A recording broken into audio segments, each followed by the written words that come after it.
Thanks. So I will call to order the Planning Commission meeting of Sebastopol for April 26, 2022 to order. And we'll start with a roll call. Actually, no, let's start with my Zoom meeting, I guess. Yeah, go ahead. This meeting is being conducted utilizing teleconferencing and electronic means consistent with State of California executive orders regarding the COVID-19 pandemic. Zoom is being utilized for this meeting. In case of technical issues, meetings will be uploaded to the city website as soon as possible after this meeting. We will be conducting today's meeting in a virtual setting using Zoom. Planning commissioners and staff are participating from remote locations, practicing appropriate social distancing. Members of the public may view and listen to the meeting by use of Zoom as noted on the city's website and as noted on the agenda. Members of the public wishing to speak to the Planning Commission may do so during public comment or may comment on agenda items during the discussion of each item and must be logged into Zoom.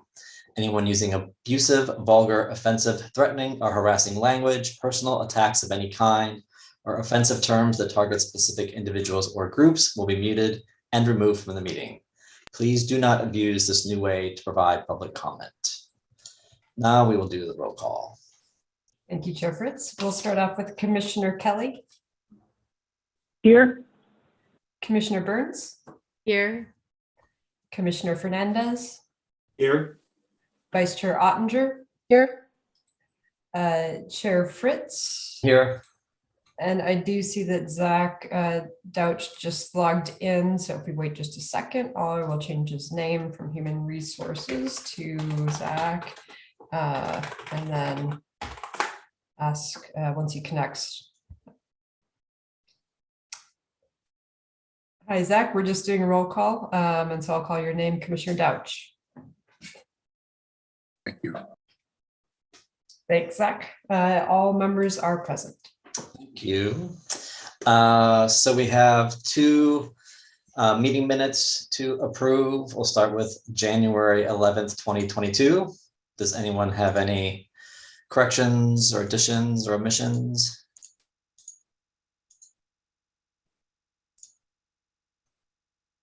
Kathy? I move that we approve the minutes of January 11th. Do I have a second? I second it. All right. If we have no further comments, let's take a vote, please. Okay. Commissioner Kelly. Aye. Commissioner Burns. Aye. Commissioner Fernandez. Aye. Commissioner Douch.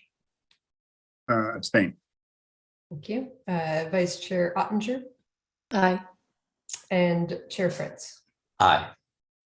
Okay, those minutes are approved on a 5-0 with one abstention for Commissioner Douch. All right, then the second set of draft minutes is very short, and that was from April 12th, 2022. I'd like to make a motion. Kathy? I move that we approve the minutes of April 7th. I believe it's April 12th. Oh, sorry. It does say, yeah, April 12th. yeah, it says April 7th was the day it was posted. Okay, Thank you. that's what I put in my note. All right, That's was there a second. I'll second. Thanks, Everett. Okay, Commissioner Kelly, Yes. Commissioner Burns, Aye. Commissioner Douch, We'll also abstain for this one. Commissioner Fernandez, Aye. Vice Chair Ottinger, Aye. and Chair Fritz. Aye. Those, the minutes of April 12th are also approved on a 5-0 with one abstention, Commissioner Douch. And that is it for the minutes. All right, thank you. Now we'll move on to comments from members of the public for items that are not on tonight's agenda. So if you'd have something to share with the Planning Commission that is not on tonight's agenda, now is your opportunity to speak. So please raise your virtual or actual hand and we'll give you time to do that. All right, and in the meantime, I'll note you can either raise your virtual or actual hand, or if you're on phone only, unmute yourself. I don't see anyone for items not on the agenda, and we have not received any comments via email either. All right, thanks. Next item, do we have any commissioners that have a conflict of interest on tonight's agenda items? And you may want to note, Chair Fritz, that the vacation rental policy is being rescheduled for May 10th, so it's not on tonight's agenda. Got it. So like Carrie said, the vacation rental ordinance has been postponed to our next meeting, May 10th. So the only item tonight, or the two items tonight, are the environmental scenic open space request for 385 Morris Street and discussion of the Planning Commission rules.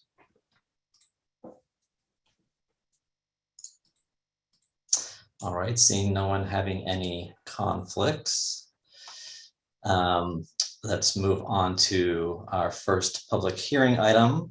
385 Moore Street, environmental scenic open space combining zone, consideration of a request to modify the environmental and scenic open space zone study requirements for a proposed parking lot for the Barlow at 385 Morris Street.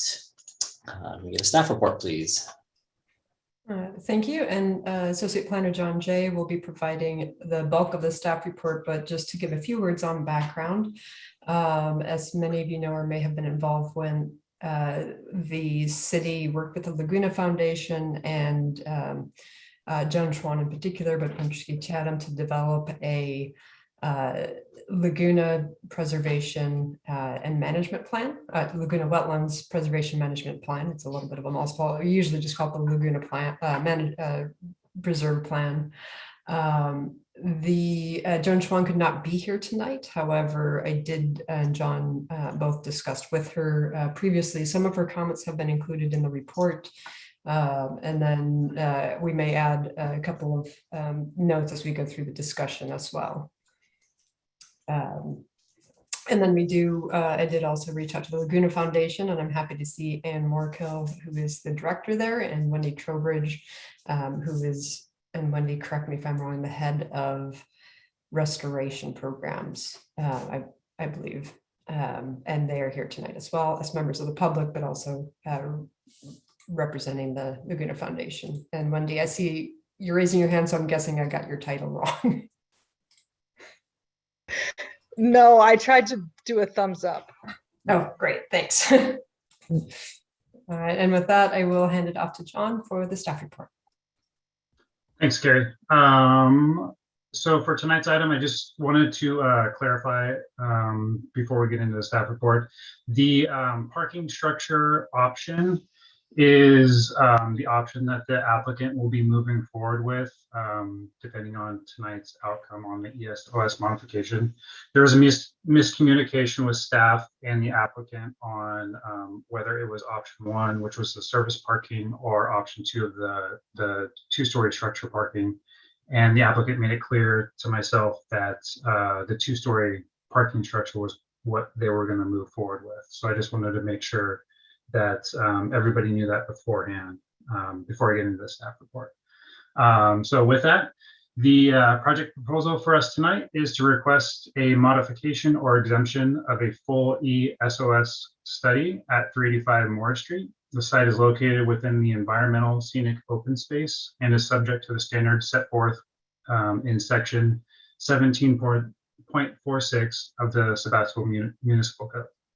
The applicant is requesting that the Planning Commission either exempt the project from a full ESOS study or reduce the scope of the study, as well as reduce the setback to 50 feet where 100 feet is required by code. The property is located within the 100-year floodplain, with most of the site elevation at 68 feet. For context, the flood base elevation is for that area is 78 feet. The project is also consistent with the zoning requirements, and that the applicant may ask the Planning Commission to exempt or modify the project that proposes construction on a site that previously had or has paved or permeable surfaces. With that, I will also note that the applicant team is here to answer any additional questions that the commission might have, and myself and Carrie are here to answer any questions for staff related items. Thank you. Do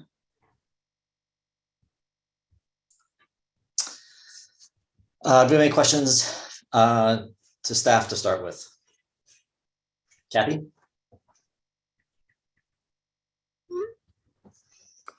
Trying to look through my notes to the staff report regarding which requirements applied and which ones didn't. Did any of those change?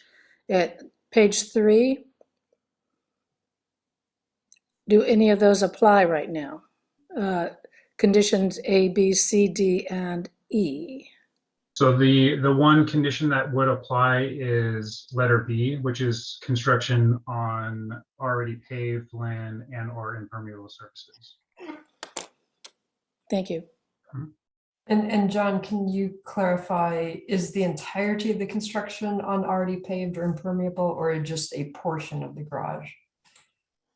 I will let the applicant answer that question, but I believe the construction is already on the paved or previously paved surface, but I will let them clarify that. Thanks. Any other questions of staff? Yes, I have a question. Go ahead, Zach. Can you remind us, please, what the setback requirements are for the extent of the ESOS study is?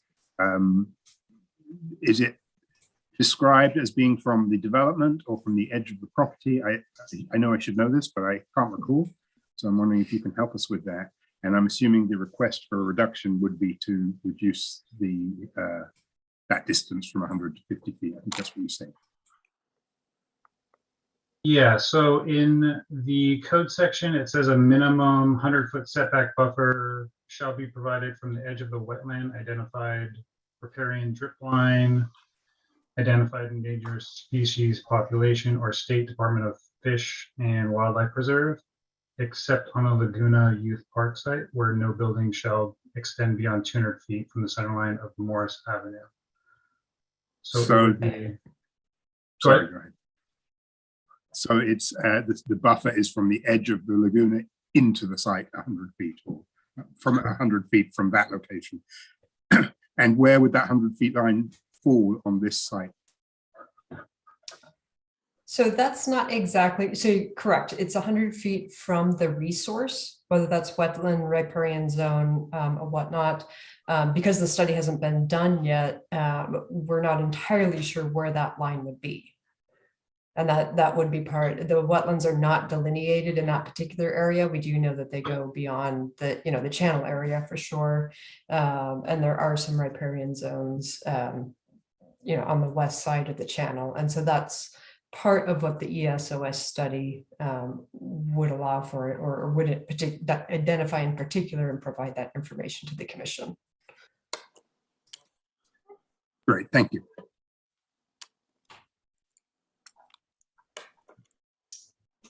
Any other questions of staff? Of Everett, go ahead. Thank you. Yeah, one question was already answered there. Just for public record, the difference between a full ESOS and what is being requested, or is it a standard, say, is there a standard term for one that isn't full, or standard requirements? How does that work? Sure. So Commissioner Fernandez, and so we did outline what the requirements were for the entire ESOS study in the report. The range can be from requiring that full study to the code does allow for an entire exemption. In that case, a scenic and visual resource component is still required. But sort of like that identification of the biotic resources, riparian zones and wetlands can be eliminated. For those of you who were on the commission on the Barlow Townhomes, which was called the Davis Townhomes at that time, did go through a similar request to the Planning Commission. In that particular case, the resource of the railroad forest was very clearly the potential, resource. And that was 50 or more feet from where the main development was happening. They had requested a 50-foot setback and exemption from this ESOS. Their entire site was clearly, like I said, beyond 50 feet from that property line was railroad forest. And we as staff and through talking with Laguna Foundation know that the railroad forest is a lot of Himalayan blackberries and the actual resources are further into it. In that case, the commission did approve the exemption. We still did the scenic and we still did some biotic along the edge of that resource, the railroad forest with Pennsylvania Chatham to understand what the requirements should be for that. It was a slightly different site. It didn't come onto the property at all, I guess is what I'm trying to say. Okay, so either we can not have any ESOS or recommend, or can you say, which ones you do want to recommend, or is it all? Sure. Thank you, Commissioner Fernandez. Yes, you could, of the sort of looking at page 5 of the report, or 4 and 5, which outlines the requirements. The commission could go through and look at which elements to require and which they could exempt. So it doesn't have to be all or none. It can be something in between as well. Okay. And this may have already been covered. Any record of what's currently runs off of the property as is, or any information about that? So I think that's probably best answered by the applicant. I don't know if they have engaged a civil engineer yet or not, but usually you would have the stormwater requirements and analysis and that done by a civil. Okay, and then could you just summarize the process for this particular application and how it would go through? Sure, and John, step in anytime as you want. I know this is sort of the technical stuff you haven't dealt with before, so I'm happy to answer, but raise your hand and let me know. So this property is zoned industrial, and then it has the ESOS overlay or combining district, casually called an overlay. That means that it needs to meet the requirements of both of those zones. The ESOS is what we're talking about tonight. The use that's being proposed, or if the use changes, if they did a study but decided to change the use would need to be consistent with the industrial zoning. In this particular case, a standalone parking lot on a parcel does require a conditional use permit approval by the Planning Commission as well. And that actually is something to note. We're not discussing the logistics or design of the parking garage at all. It's sort of just an envelope of where the footprint and heights and, sort of volumetrically may be, and potential impacts with the ESOS and concerns the commission may have. We would come back with subsequent review, usually both the ESOS study and analysis of the provided project, a formal submitted project in relationship to the ESOS and the environmental components of it. And then we would do any entitlements, if that's a use permit, a variance or something else, all of those together at the same time. Okay. Good. I just thought it'd be important to have it as public records so people know what the process is. Yeah. Yeah. And, I haven't looked into it. Maybe it's possible to do a hearing on the ESOS and determine further requirements without an actual application. I haven't looked through that. I would need to check on that. But usually people, like I said, the Davis Townhomes, they got the study and then they revised their project in a couple of ways to respond to that. And then we brought it to the commission with the conditions that to make sure it was consistent with the ESOS. Anyone else? Linda, do you have any questions?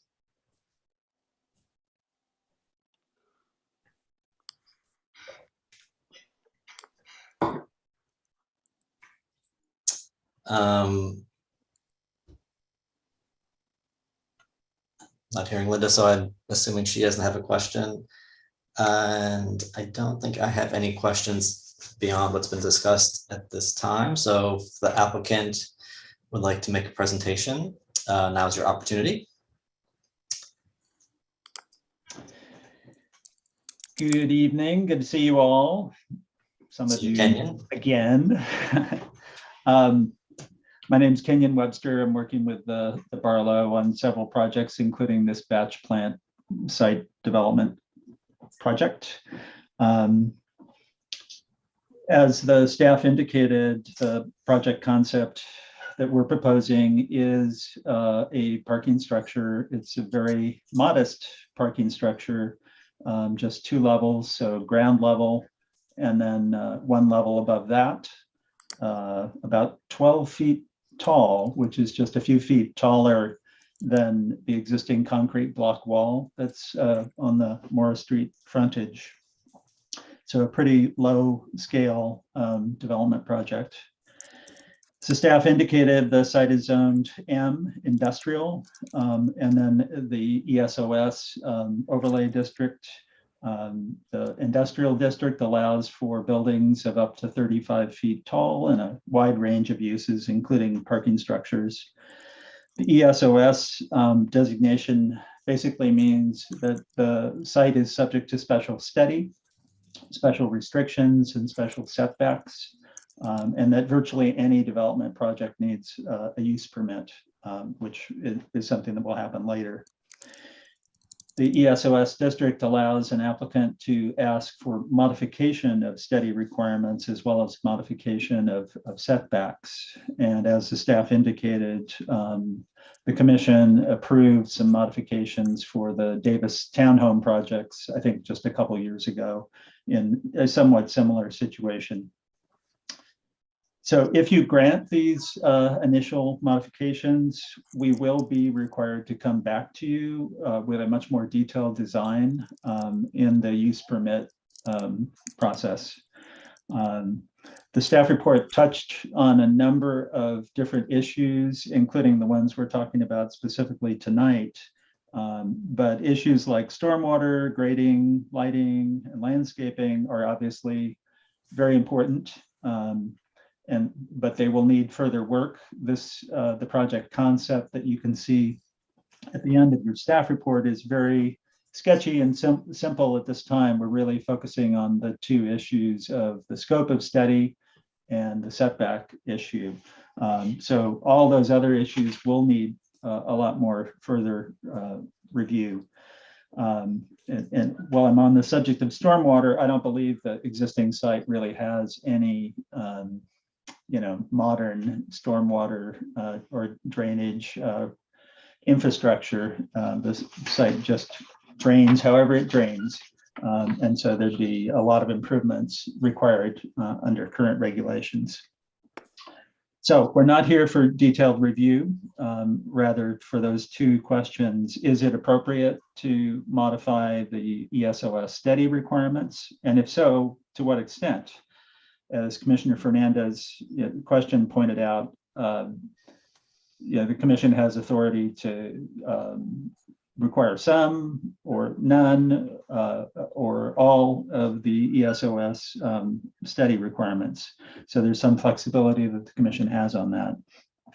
And then secondly, is a reduction in the 100-foot setback from resources of concern appropriate? And we are requesting a reduction to 50 feet. And before I get into these 2 key questions, I wanted to give you some background on the site, which probably most of you are very familiar with. The site has a long history of intense industrial use, concrete batch plant for many decades. It generated noise and dust. And in fact, the 8-foot concrete block wall that's along the frontage there was built in response to complaints by neighboring businesses about noise and dust that the operation generated. So that helped mitigate some of those. There used to be a small office on the site, as well as a tower that was probably something like 50 feet tall. So a pretty imposing, prominent feature. And then a lot of big trucks coming and going. The air photos that are part of your staff report show the extent of use by the batch plant. And that included, according to our survey information, over 25,000 square feet of existing paved area. So a big chunk of the area proposed for development is already paved. Our proposed project would be confined to this already developed or disturbed area of the site. And the easternmost area of the property, where the slope kind of falls off at the eastern end, everything from that point on would not be touched, would not be developed. So that would that's back where the Laguna Preserve is, so the Laguna Channel, and the AmeriCorps Trail is back there. Since the batch plant closed, the site, I think in most people's view, has been a blight on the neighborhood.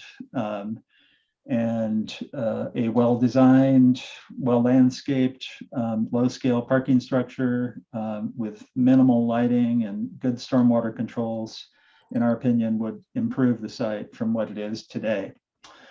So to get to our two requests, the ESOS regulations include exemptions for development on already paved land. So this is a very clear exemption.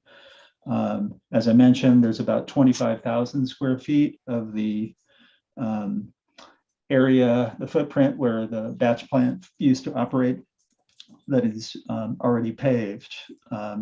And there'd be about 48,000 square feet at the back end, the eastern end of the property that would not be developed whatsoever. And this is the area that looks fairly natural, you might say, probably along many years ago. Was disturbed, but it's naturalized and it would not be altered in any way by this proposed development.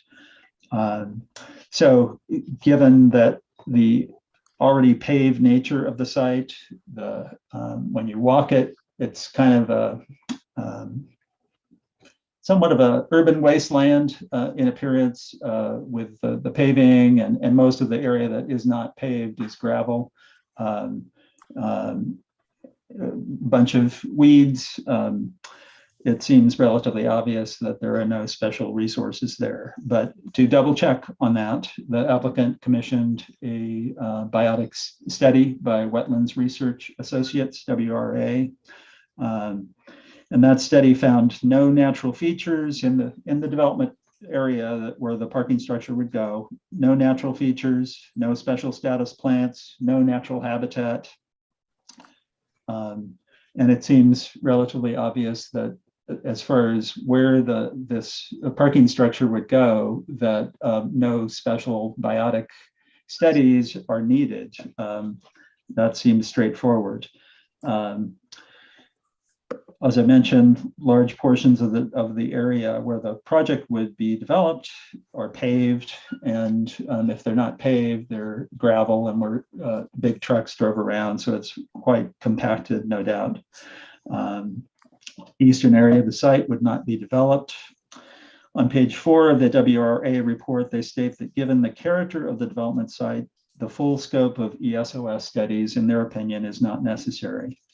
And on page 5 of their report, they state that a reduced setback of 50 feet is appropriate, and that the Valley Oaks that are on the eastern edge of the project site will provide a 50-foot native tree buffer between the development area and the wetland area that's downslope down towards the Laguna Channel. There's a seasonal pond that I think is present right now. These trees and that distance would provide an appropriate transition to the natural area and screen the development from the east. So from the Laguna Preserve, if you were looking back towards the site, I don't think you could even see the parking structure because the trees there are already higher than the parking structure would be. And as I mentioned, issues like stormwater drainage, lighting, landscaping, visual impacts would be looked at in detail in the use permit process. And issues like stormwater are subject to very rigorous code requirements and engineering review That would be automatically part of the process to look at that and ensure that there's no adverse stormwater impacts to the Laguna area. As the staff mentioned, and I did as well, the commission a few years ago granted a pretty similar a set of exceptions for the Davis Townhome projects. So we think this is in the same kind of ballpark. And we are asking that you approve option 2 in your staff report based on the information in our submittal and the information provided by the staff. If the commission approves this request, we'll proceed with filing a formal use permit application, which will be subject to full review by the commission and then later, of course, by the design review board, and then go also through engineering and building code review. With us tonight as part of the applicant team is Yolanda Matthew, Vin Barn, and Sandy Reed.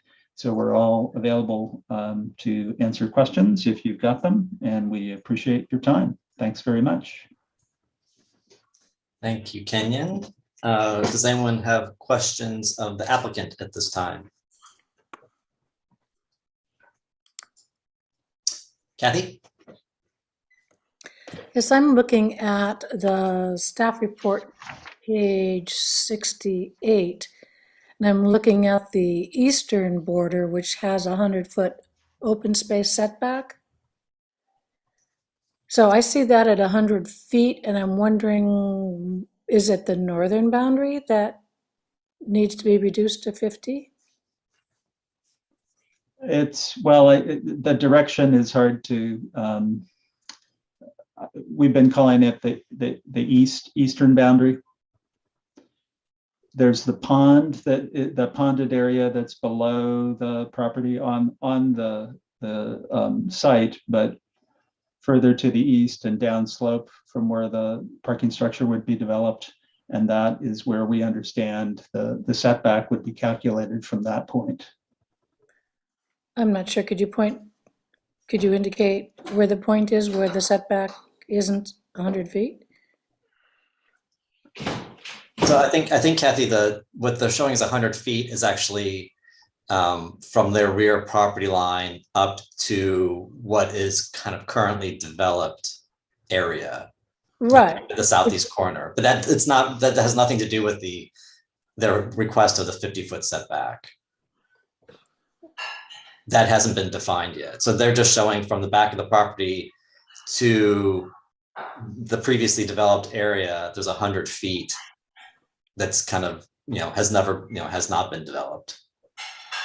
But that it's not related to the 50-foot or the 100-foot setback from the resource because we haven't really defined the resource exactly. Okay. I think I understand that. I think we should figure out where that is. Yeah. Do you have any other questions, Kathy? Not right now, thank you. Any other commissioners have questions of the applicant?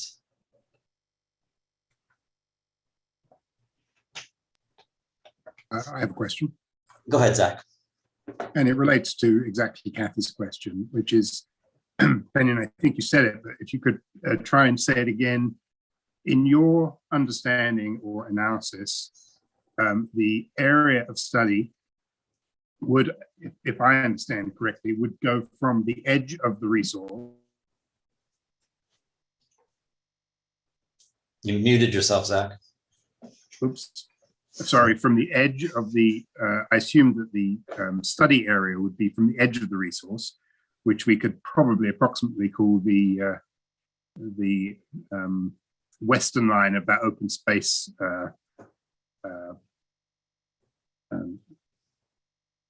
area, and would go to the west from there approximately. Is that your analysis as you've considered what the area of study would be?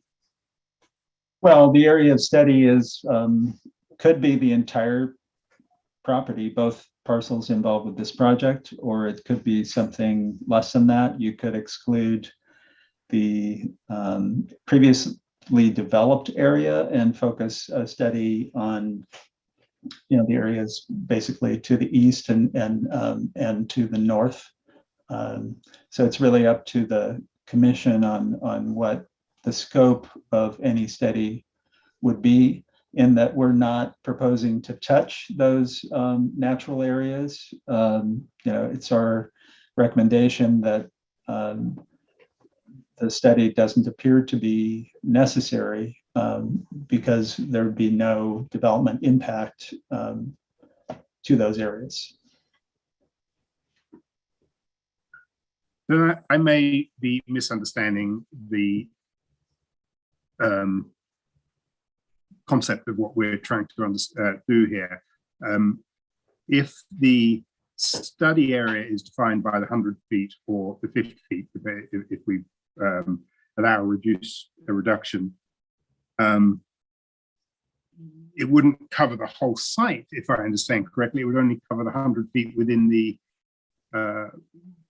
100 feet closest to the resource. Is that not correct? Yeah, the study area and the setback are two different things.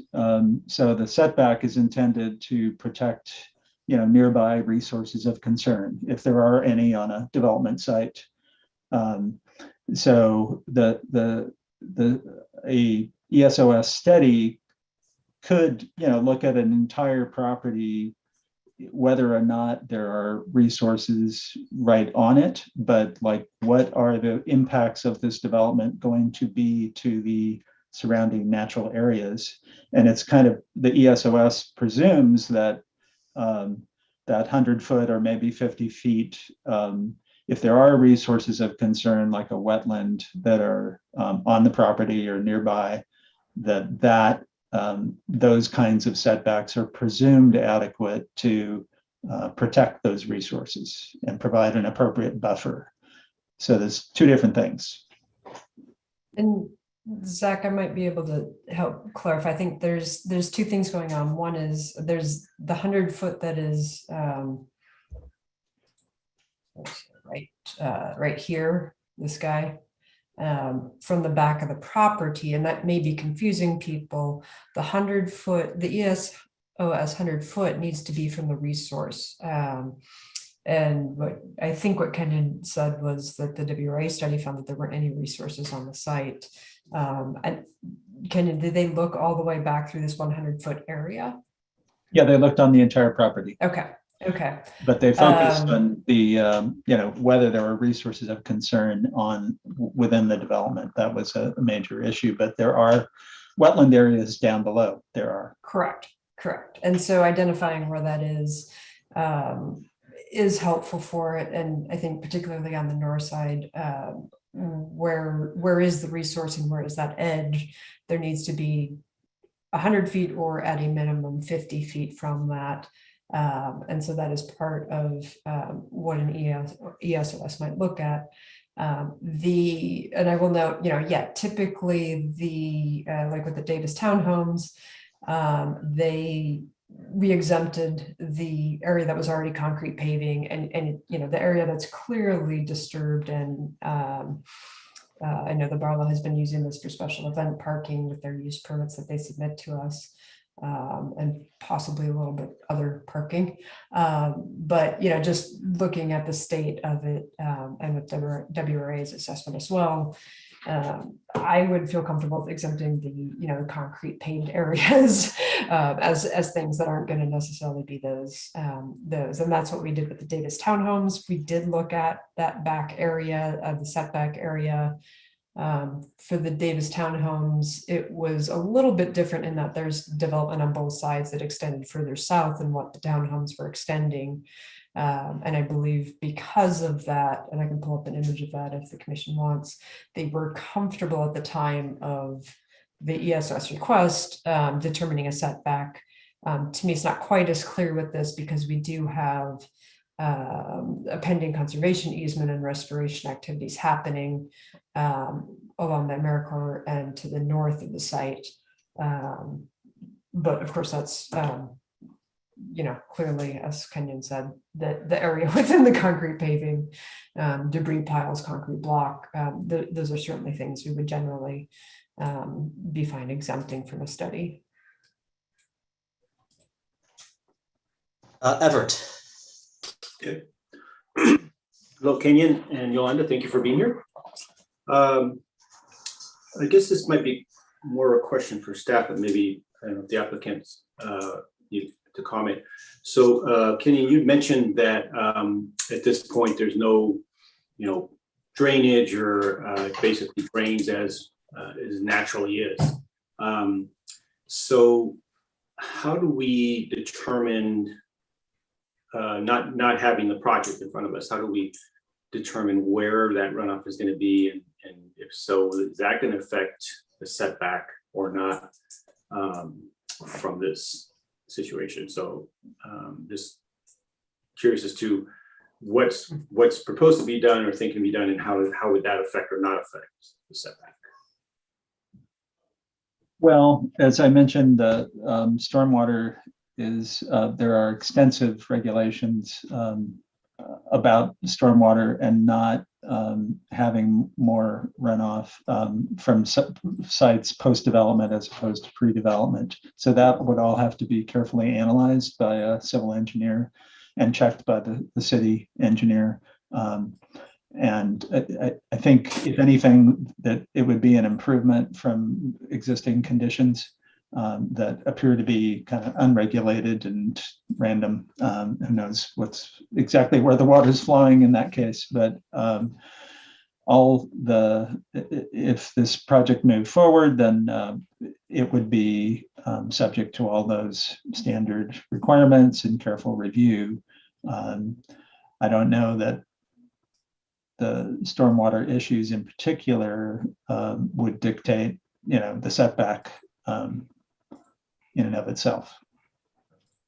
And even though there is drainage at this point, is it fair to assume that what is going to be drained off, let's say with the new project, will be different? For example, there may be more automobile oils or gas liquids or anything that's might be spilled that would run off into the stormwater, and I guess that would just be handled.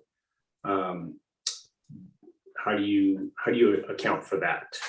Yeah, the site, it has been occasionally used for parking for special events, but that's pretty not very often. So some of that activity has occurred, and of course the trucks back in the day with the batch plant were driving every day around the site and onto the street. Yeah, there's no doubt that the character of the stormwater would be different given the parking lot kind of use. And cars do drip oil and rubber and all that. And very often parking lot developments are required to have special filtration to address those issues.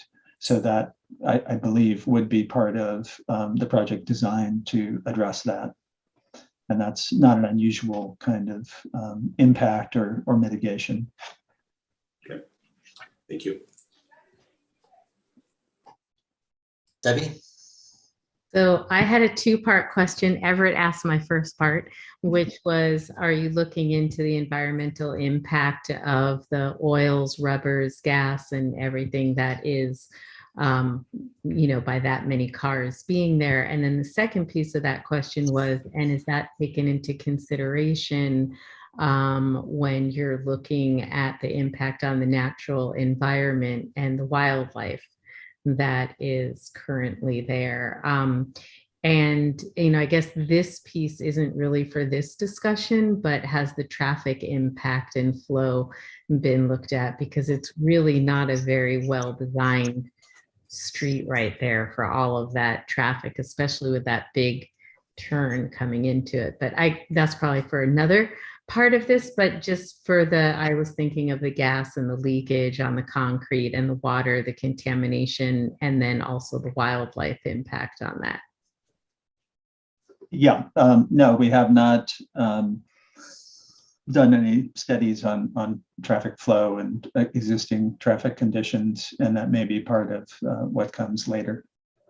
And are the studies on the environmental impact also do they study what will happen not only with the water, the drainage, but also on the wildlife, what the impact of that water would have on the laguna and the existing wildlife there?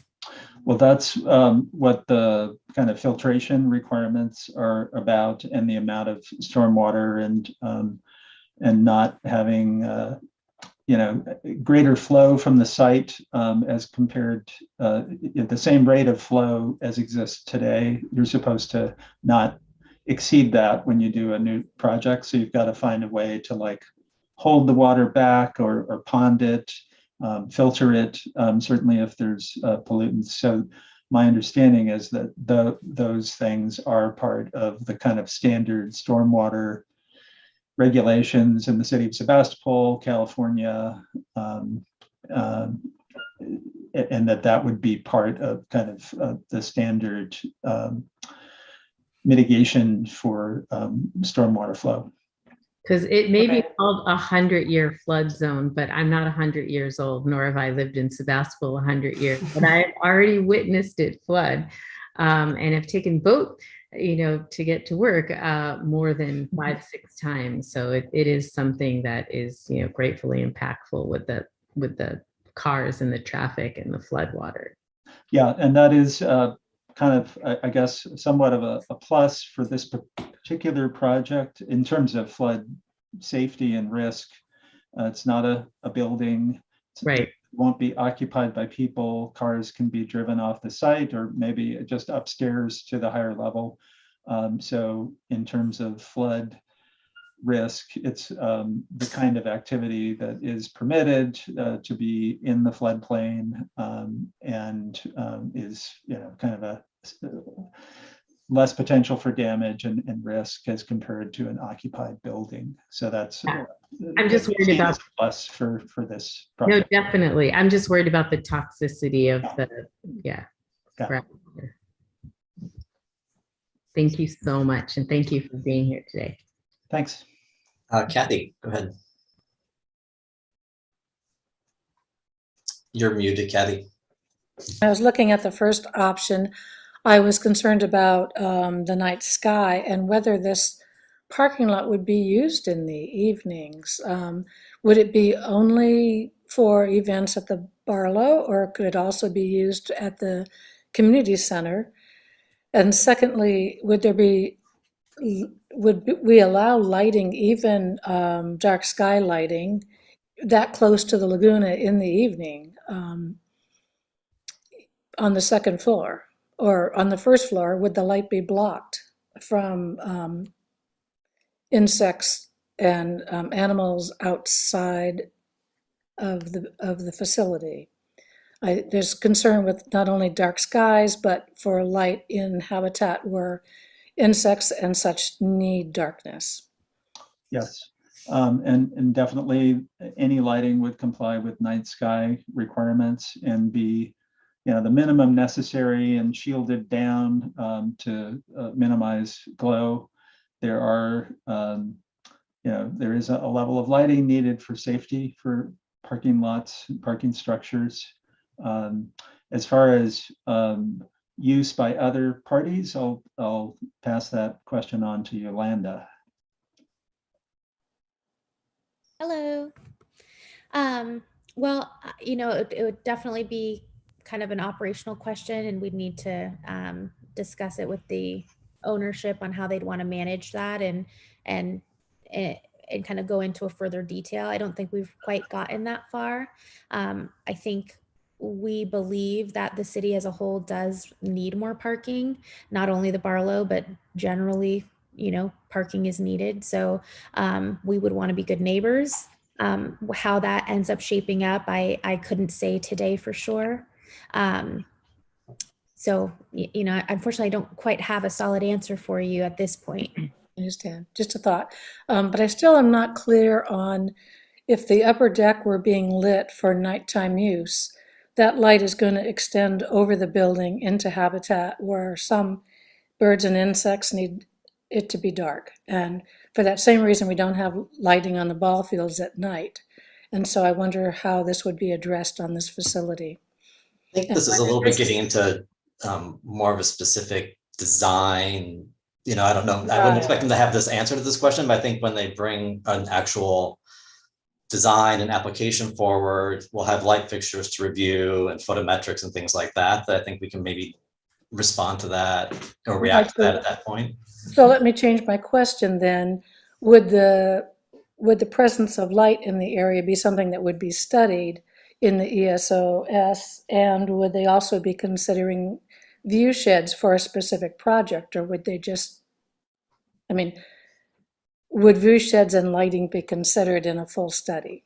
Guess that's my question. Sure, Vice Chair Unser, I can actually answer this one because there would still need to be looked at through the lens of CEQA. And so, yeah, any light mitigations that would be needed. And I guess one question I would have for Kenyon, I know you said it's 12 feet, but I'm assuming that's the deck of the second parking deck, not the height that any light fixtures would be, or Correct. railings and things like that. That's right. So it's actually gonna, with the railings, it's actually gonna be about, what, 17 feet or something, or 15, and then the lights however far above the 12-foot deck. Yeah, Vin, if you're available, could you respond to that?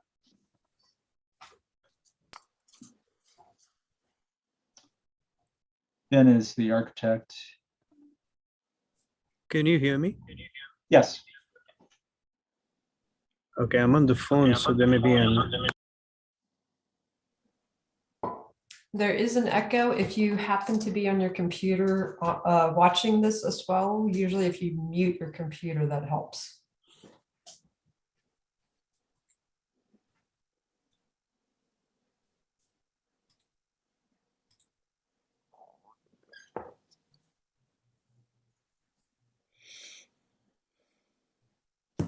Vin, are you there? Can you hear me now? Oh, Oh, yes. Oh, A yes. lot. sorry, I am having a problem here. Yolanda, maybe this is Sandy Reed. Maybe I could go ahead and answer that question. Great. Go ahead. Okay. Yeah. So in the case of lighting, always we will do photometrics on the project, and also there are quite stringent regulations on how to do it so that there isn't. I forgot what the word is for now, but over lighting the adjacent areas. So that's an important thing that we'll look at. There's also quite a few fixtures that are quite useful in that. We have used before bollards in parking lots that are low level and lighting very little of the pavements that are needed, rather than the entire ballpark kind of lighting that you mentioned, and even pole lights. So there are quite a few solutions to that kind of situation. So I think we would propose to go through a pretty careful design round on that when the project gets to that stage. I'd also throw out there, I've used light fixtures in projects before that are actually either motion or infrared censored. And so they actually are at a very dim level until there's some movement, and then they kind of ramp up if there's someone in the vicinity. So those are kind of, design possibilities that we can wait to see what they bring forward and kind of evaluate it at that time.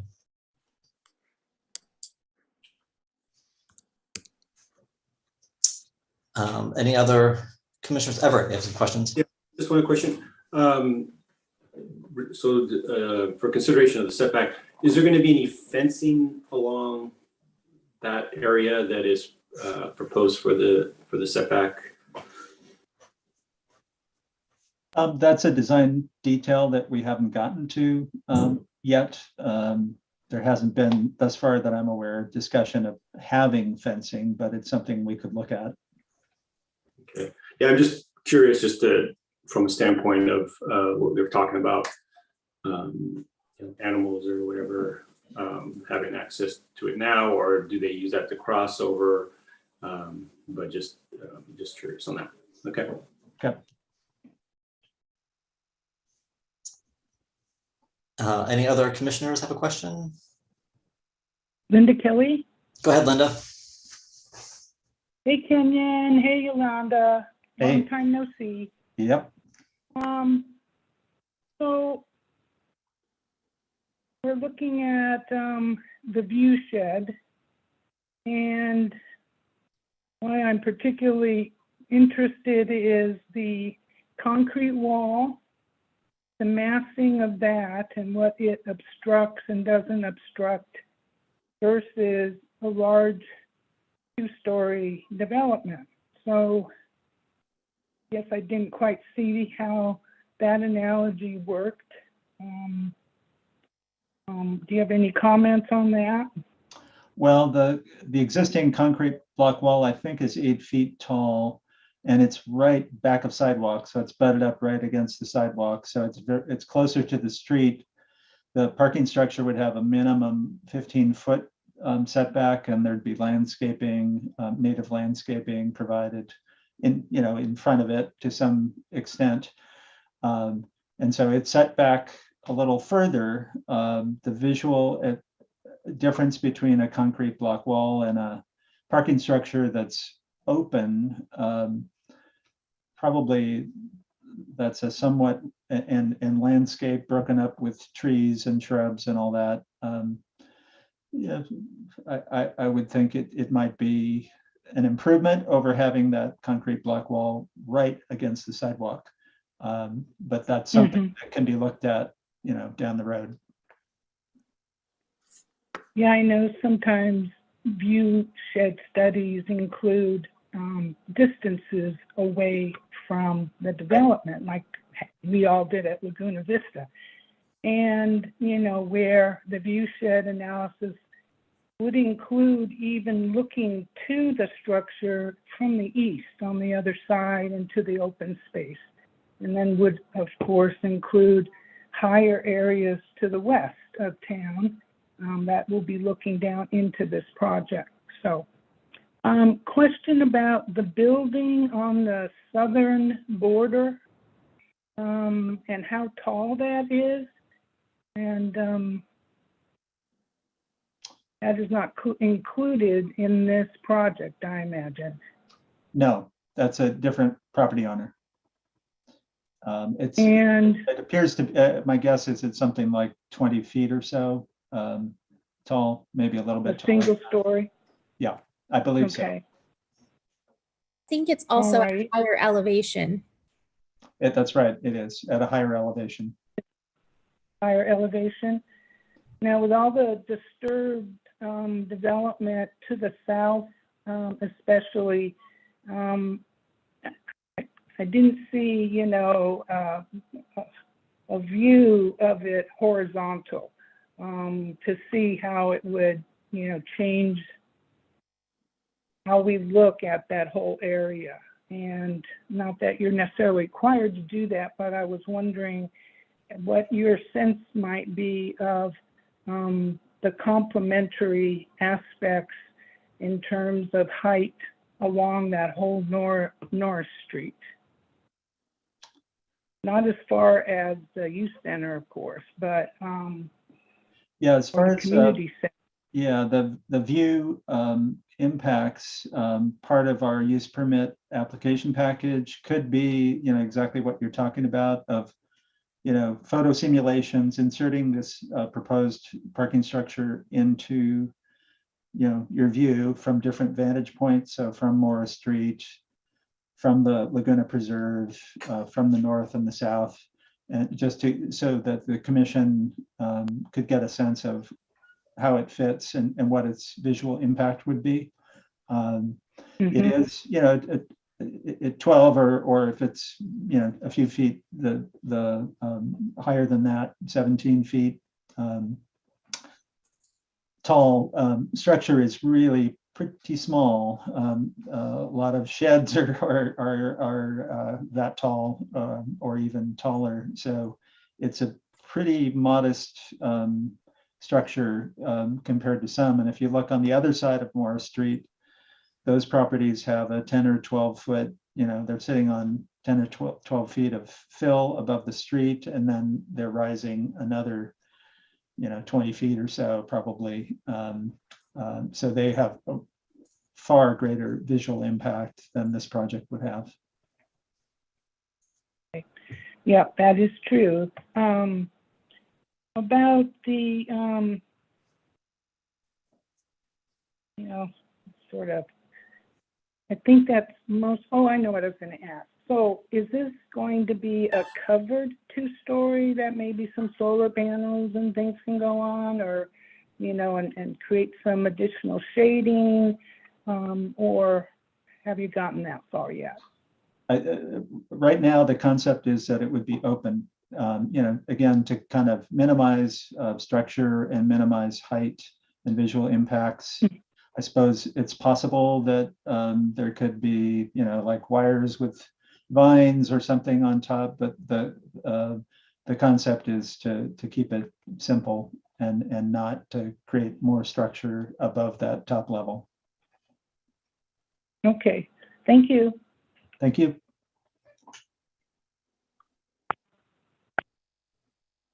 Okay, any other questions of the applicant?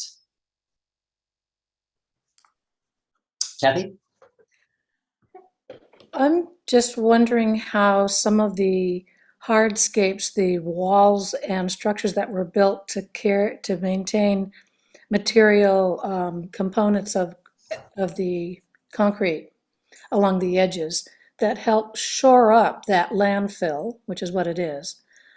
I'm wondering if those will be removed, all or some of them, and what the effect that will have on the stability of the site during flooding. If it's just asphalt on the surface, but if you're building a whole structure. Yeah, I'm looking at the existing concrete debris and material piles at the northeast corner. That and over in the northeast corner, yeah. If I assume you're going to be removing those, and I wonder about the stability of those edges and how it might affect the Laguna, since this is a liquefaction area. And will that kind of thing be studied as part, not of the ESOS study, but of the CEQA studies? Yes, those structures would be removed, and the walls would be removed, the wall along Morris Street and the north wall as well. I doubt that there would be any real meaningful impact to the earth conditions by their removal, but the building department and engineering department would look at the soil conditions. The soils reports are typically required for projects like this, and so that would have to be reviewed to make sure that it's on stable or appropriate ground and appropriate foundations are provided. I don't think that removal of those open walls would have an impact on the stability or the floodability of the site. And Kathy, on that one, I would say, part of it will depend upon the grading plan, so obviously those are sort of retaining walls in a way. How does that grading get resolved once, the retaining part of it is removed? And yes, that would need to be engineered by a civil, and it would be reviewed by a city engineer to make sure that it's still stable. Similarly, the parking garages within a floodplain and a flood zone like this would typically either have a hydrostatic barrier underneath, or have the foundations of them would need to be piers, or something that goes far down enough that it's not going to be that it's going to hold fast should the water flow through or fill it up, if you will, which we unfortunately know is a potential here. Yeah. So yes, there's some heavy engineering that would need to be done to the structure itself, and then yes, there's the steep grading by those piles and at the sides. Those would need to be resolved. Yeah, surely. Well, I imagine they can resolve those things, but it'd be a shame if they weren't resolved properly. Sure, the applicant would want to resolve them properly too, because they don't want their parking garage floating away. Exactly. You don't want the right. And in terms of the debris piles and any grading in that area, that's something we would also look at in terms of the Laguna impacts. Okay, anything else? All right, since this is a public hearing, I will open this item up to members of the public that would wish to speak. So if you're a member of the public and you want to comment on this item, now is your opportunity. Please either raise your virtual or actual hand to get our attention, and you will have 2 minutes to make your public comment. And Chair Fritz, normally we have 3 minutes at the Planning Commission. Yes, we do, but I'm unless looking we at the have a timers. major. The timer says So, 2, no, I'm just so- letting the timer. Yeah, I'm letting the timer know. Our city council meetings have had a lot on their plate lately, and so I think they had reduced theirs to 2 minutes. Okay, For I'm fine with certain 3. items. Thank 3 you. is good with me. So Wendy, I see your hand is up. Do you like to make your comment? Yeah, thank you, Commissioner. Yeah, I guess I want to start out by saying I'm not a planner. And so I'm a little out of my depth here, but I am a scientist. And I feel like some of this discussion has raised some concerns for me as a scientist, and also in my position at the Laguna Foundation. I share the commissioner's concern for the light pollution and traffic issues. But I feel like the largest issue of concern that I have as a scientist is the flooding issues and the discussion of stormwater. I feel like this particular site is anything but a normal stormwater situation. As we all know, it goes underwater. And so ponding of stormwater and filtration is going to act differently when it's completely underwater. And to be clear, all 12 feet of this could go completely underwater. And that is a lot of automotive runoff going directly to the Laguna and bypassing even the best laid stormwater plans. And then also, it's in my position as the Laguna Foundation, I feel like it's our mission to connect people to the Laguna rather than to cut people off from the Laguna. And while I realize that there are rules of the road, and this is certainly an industrially zoned area, I feel like the Laguna, we're more and more recognizing that the Laguna is an asset to the city of Sebastopol and to the wildlife, and to build a 2-story structure in the middle of the floodplain that cuts people off from connection to the Laguna feels like a step backwards. And so I would urge the Barlow to consider a 1-story option. I realize that as the cement batch plant currently is, it's not awesome, but it's also not a 2-story structure. So I would encourage you to consider any available alternatives. Thank you. Thank you. Anyone else would like to speak?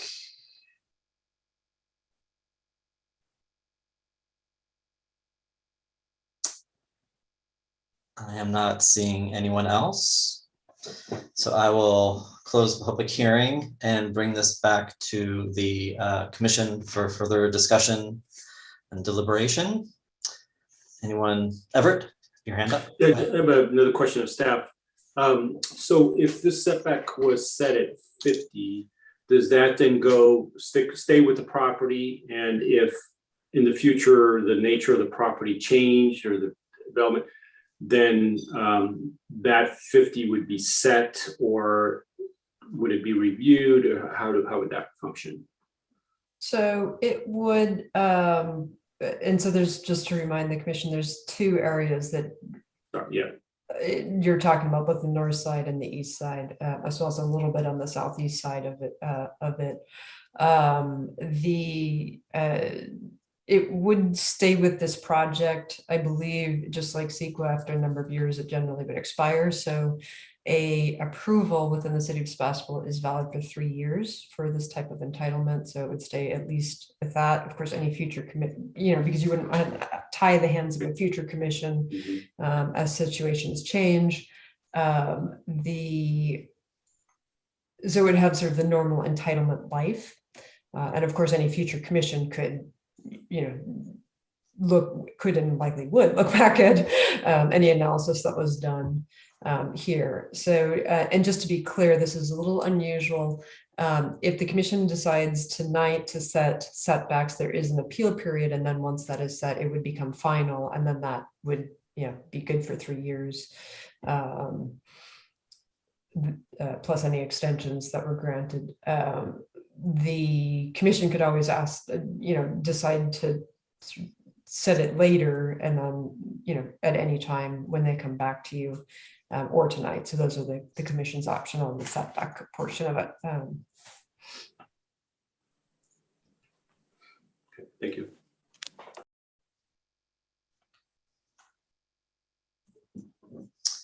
Anyone else thoughts how to move forward?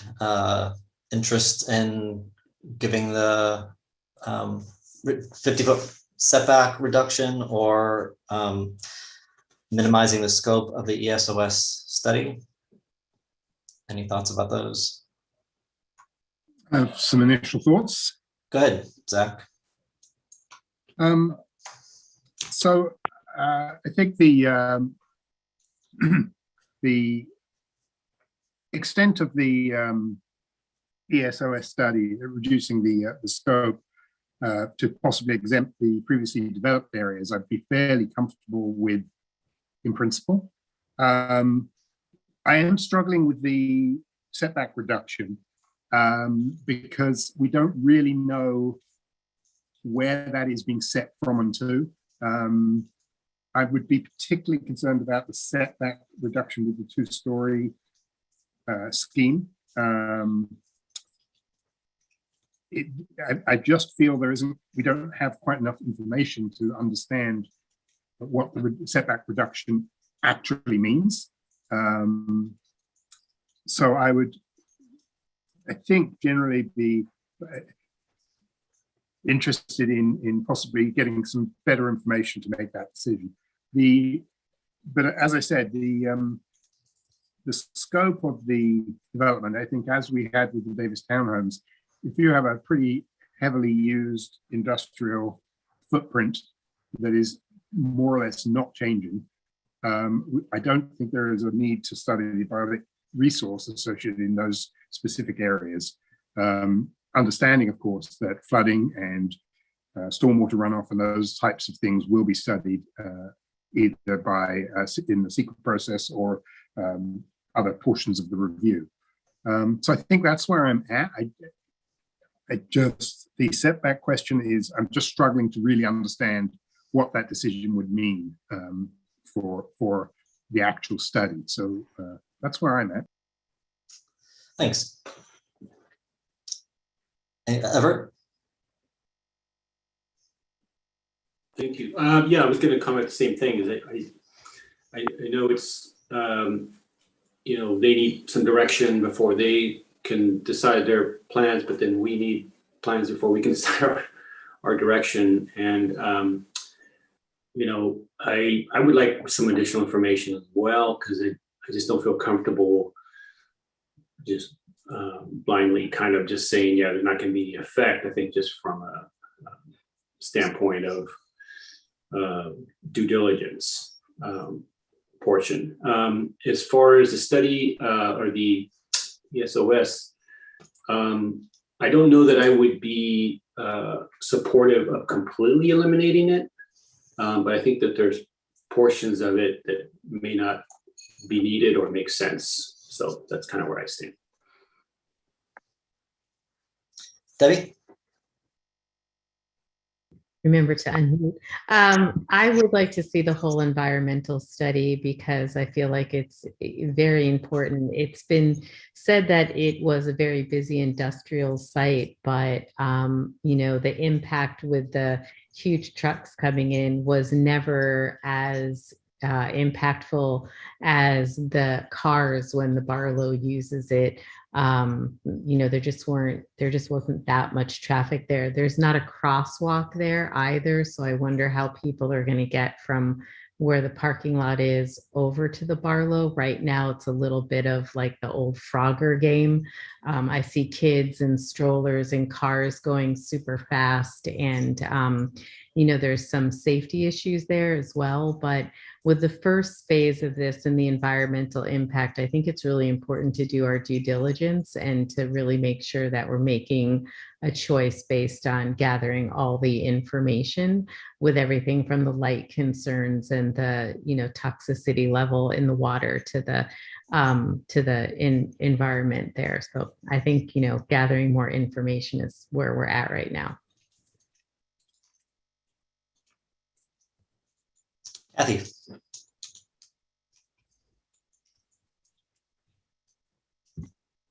I agree with the effort to gather as much information as possible. We've lost so much resource through the development that has currently existed in a floodplain. And it is important to our community. I understand the Barlow is also important to our community as the community center and the things that we provide that create culture in our community. I really support that. And I know parking is important, but I'm just wondering to what extent we're willing to put another two-story structure in an area which is a floodplain. And I think we should be studying it as much as possible. So that's where I'm standing. Everett? Yeah, I forgot. I wanted to respond to a comment made about cutting off the public from that area. I think based on kind of the intent of the design, it would actually be the opposite. It would allow public viewing from that area. So I think it makes it more accessible from that standpoint as far as the Laguna. But I still have the same concerns as some of the other commissioners, but I just wanted to address that part of it, if that I'm correct in that assumption. Thanks, Everett. I wanted to say that I do also, I'm okay with reducing the scope of the ESOS study. There's obviously, in the WRA report supports this, there's obviously no resources on the actual area where the development is proposed to occur. There's no species of concern, either animal or vegetation. So I would be totally fine eliminating those from that scope. I think the visual resource is important. And some of these things that some of the other commissioners are bringing up, I think are not necessarily related to the ESOS study. They're related to CEQA, which is a whole nother thing that the applicant will have to go through, things like traffic, how to safely cross the street, the light pollution, all those things are more kind of CEQA issues and not ESOS study issues. So I think it's important to not necessarily say we don't want to reduce the ESOS study when there's CEQA things that we certainly want to know about. So I just want to make sure that those two things are clear. And I also agree with Zach about the 50-foot reduction to the setback. I just don't think we don't really know what the resource is at this point from what we've learned to date. So while I'm open to the concept of reducing the setback, I'm not a hard, we have to have 100 feet setback. I want to know what are we setting it back from? That wasn't, like Carrie said, a little bit clear on the townhome project. And again, the townhome project is another example of a similar development in a similar kind of situation that we did make this exception previously. And I kind of want to respect that precedent. And again, like that Davis Townhome project had to do a traffic study. They had to do the photometric for the lighting. They had to do all these other studies as part of the development process, but that was sort of separate from the ESOS. So I just want to make sure we're clear on what we're deciding tonight versus what we'll decide once we get an application. Everett? Yeah, I'm just wondering, Paul, if you could maybe identify those items on the ESOS that you feel either are important or are not. the ones on page 4 and 5? Yeah, I mean, I think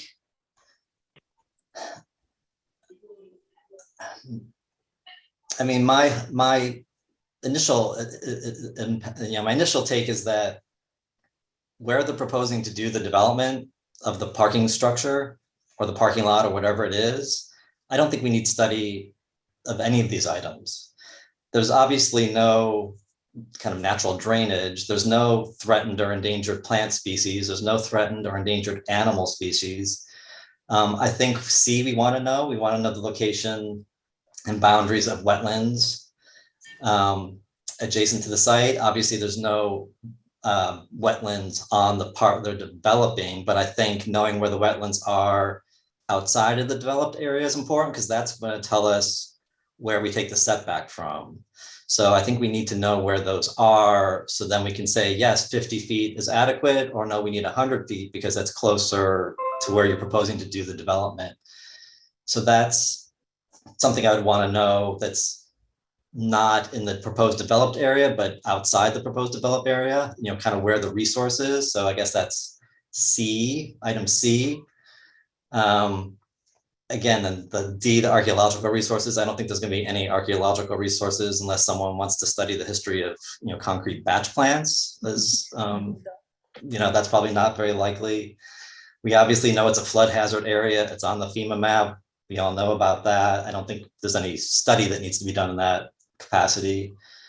Again, native trees, there's no native trees in the developed area. And what else? So I guess my big thing would be the kind of boundaries of vernal pools or wetlands or things that are outside the developed area, so we can know, kind of understand what the setback is being set back from.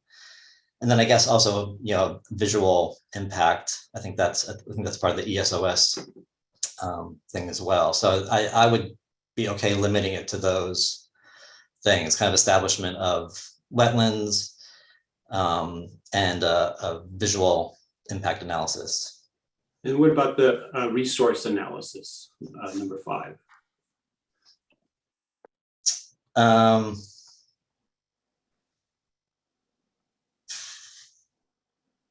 Well, I think again, like trying to define the biotic resources of the wetlands or sensitive areas, I think that's important so we can determine the setback issue. So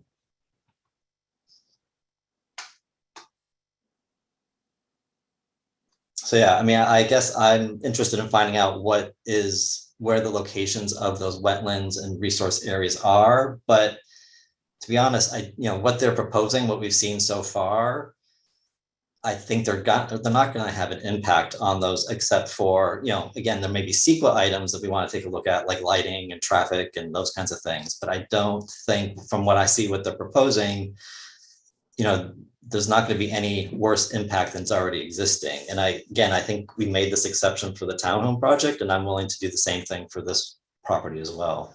Zach? Yes, I put my hand up, but I realized we haven't heard from Commissioner Kelly, so I don't know if she has anything to add before I speak. Linda, did you have something you'd like to say? Well, I would concur. I just would, you said something, if I didn't say it, I meant to say it, which is I have generally of the opinion that 50-foot setback will be adequate and that we can exempt the previously developed area. But I think we need some kind of a plan that shows what the 50-foot, a shaded area that would be the 50-foot setback and shaded area that would be the 100-foot setback, so we can fully understand what the reduction means. If we had that here tonight, I suspect I would be comfortable making a decision. I am, as would echo Paul's sentiment, that I'm very comfortable to limit to reduce the scope of the study to be the areas previously undeveloped. And in those areas, I would think all of the elements in the ESOS criteria would be studied.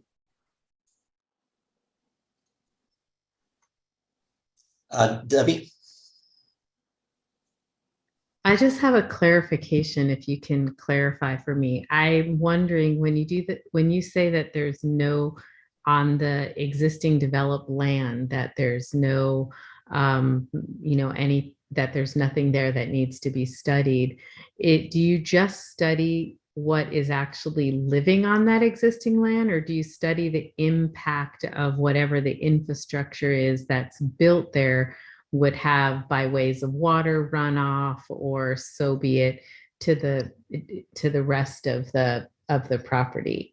Because while there might not be a native species or anything on that piece of the developed land, it could be not on the developed land, and the impact from this project could affect that. So I'm just wondering if that's something you take into consideration, or is it just that there's nothing there?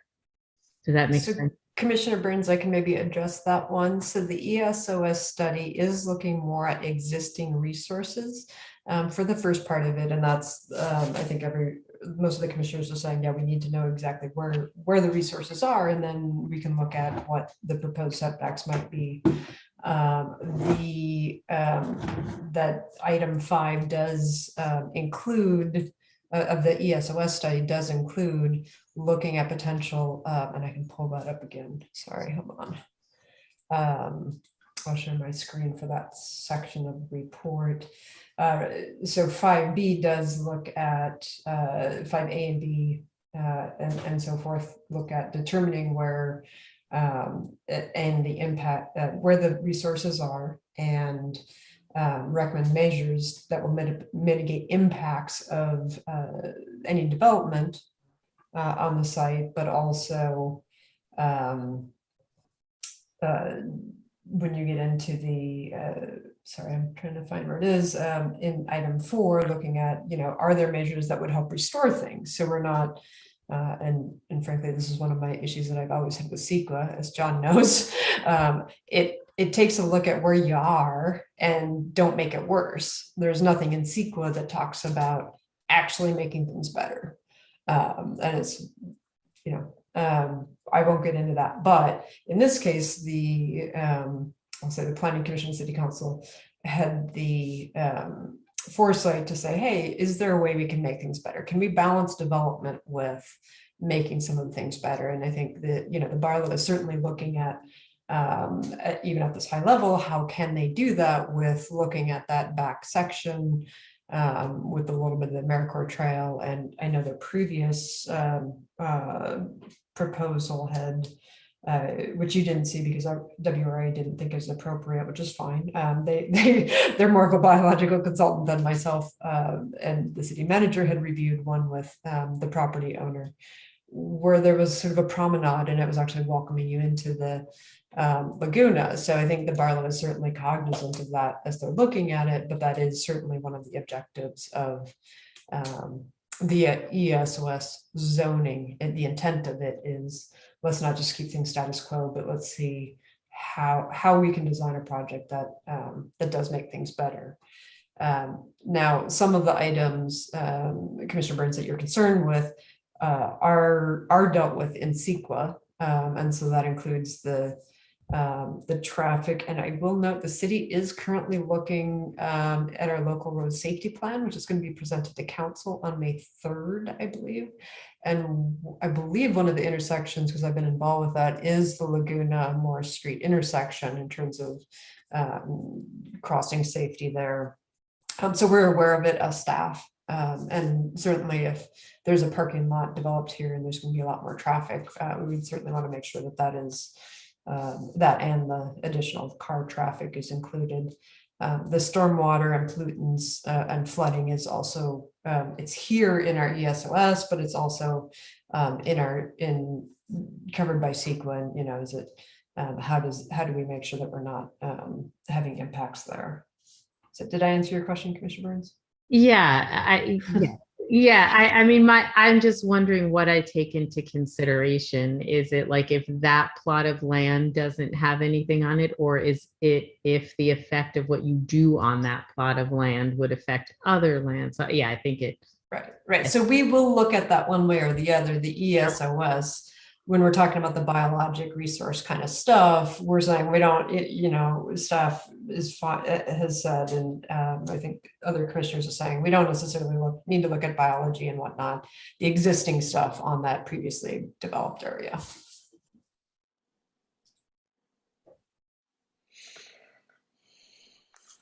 Thank you, Everett?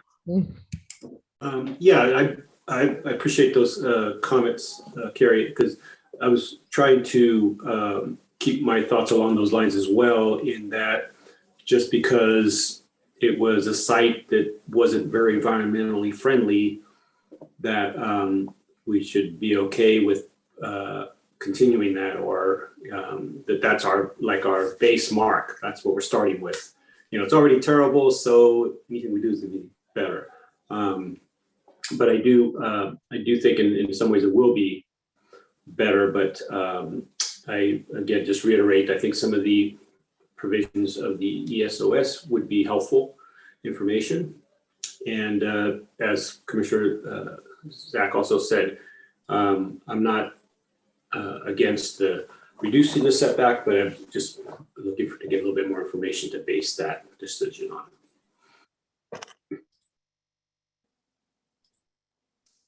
Thank you, Everett. And just so the commission knows how we kind of dealt with that in the past, as we sort of keep referencing the Davis townhomes, we did do a series of through the ESOS or SECO. I don't remember which.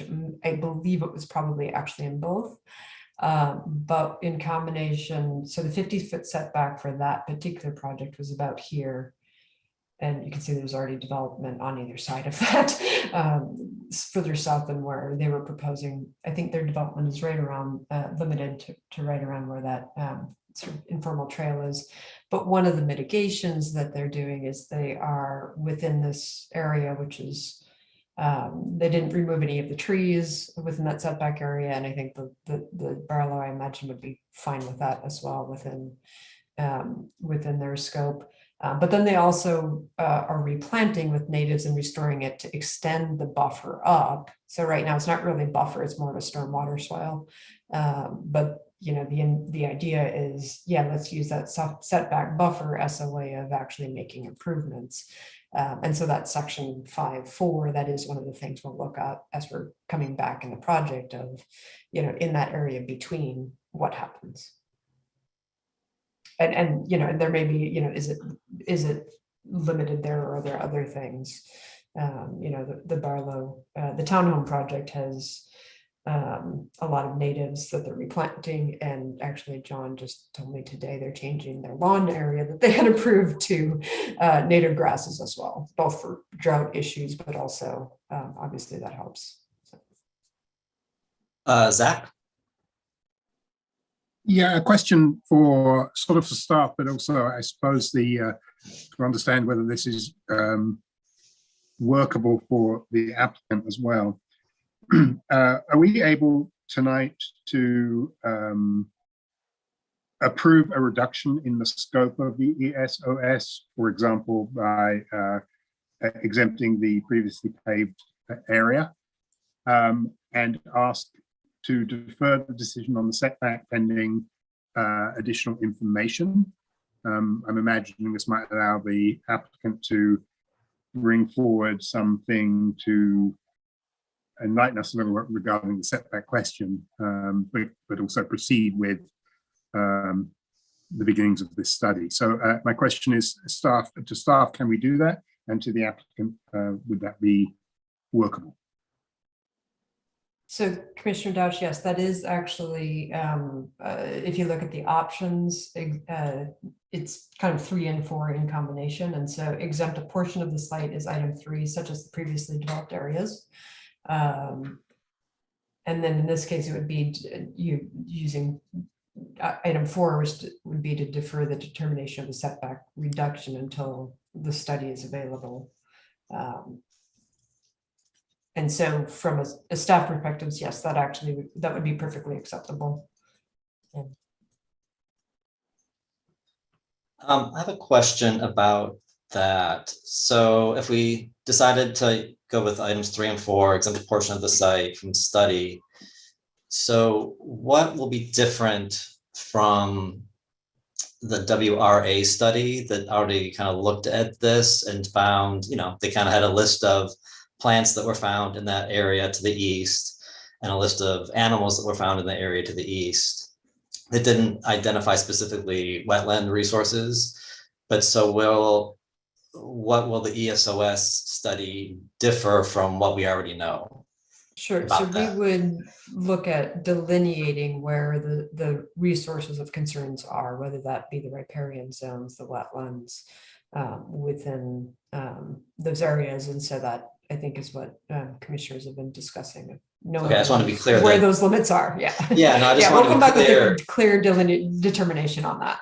Yeah, I just want to be clear as what we're asking them to study, because I feel like they've already looked at the plants that are there and the animals that are there. So we really, I think at this point, just want to know what are the wetland or riparian resources? How close are they to the proposed development?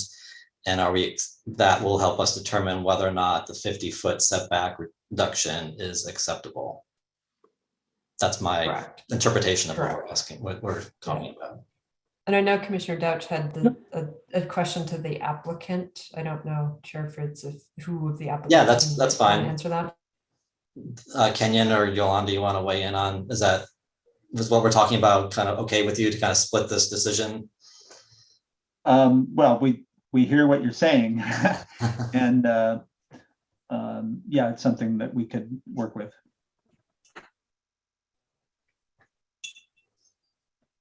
Chair Thanks. Fritz?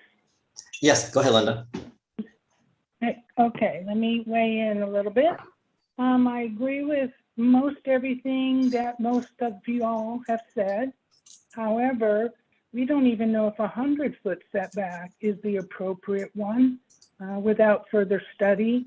The ESOS was created to preserve up to closer to 100 feet as a minimum. Then it got changed over the years, and now looking at pushing it to the 50-foot. And without adequate studies, how can we make a decision about that? I am of the opinion that that what parts are not covered in the ESOS needs to be done. And we don't know where the resources and exactly what they are.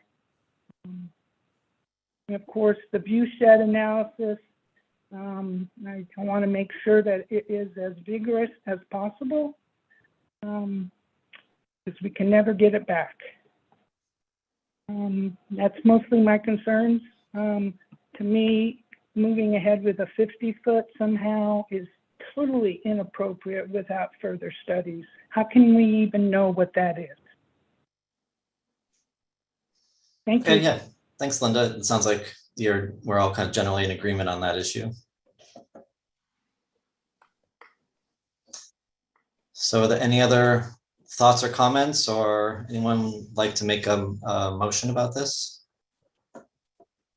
I would be happy to try and make a motion. Go ahead, Zach. I would move to approve the reduction in the scope of the ESOS to exempt the previously paved areas of the site and defer a decision on the extent of the setback pending further information to be provided by the applicant.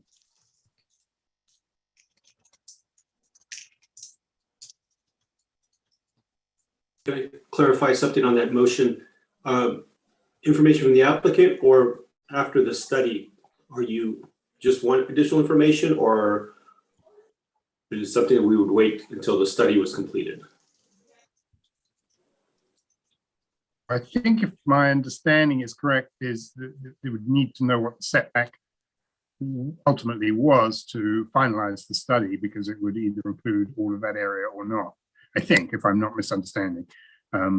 So it would seem to me that the applicant may be desirous to come back as soon as they can provide some better information around, and I don't know whether this is something the city would need to look at or they'd work with the planning commission on, I assume they would, to agree that we have some illustration of what that setback area exactly is. But I'm not sure the ESOS study would be complete until after that determination, but I may be mistaken there, I'm not sure. I would think that they need to kind of just do the ESOS. I mean, what we're asking them to do is define the resources either on or adjacent to the site. So they need to go through that process, determine what the resources are, show us a plan that shows them, you know, how far they are from the proposed development, and then we can make a decision about the 50-foot setback. So they do need to kind of go through the ESOS piece of this before we agree to any setback reduction. Am I correct, staff? That's Yes, yeah, you hit it. Okay, with that understanding, then yes, I would amend the motion accordingly. Kathy. So my question is, I don't think I would be comfortable changing the setback until I could see the whole scope of the project and the CEQA study as well in order to make that determination. So I don't know, I guess I would just vote no if it came up before all of that was available to us. Well, we kind of have, I think they can't really design it's kind of like a chicken and egg thing. They can't really design the project if they don't know what the setback is. So I feel like we need to, you know, I think we need to be able. The setback is 100 feet. Yes. That's So what the it setback's is. 100 feet. And if they want to reduce it to 50 feet, they have to have reasoning for that. And Yeah. that's what they're going to bring forward with their proposal. They're going to say, we think it's okay, but Yeah, we'll have and- to make a decision.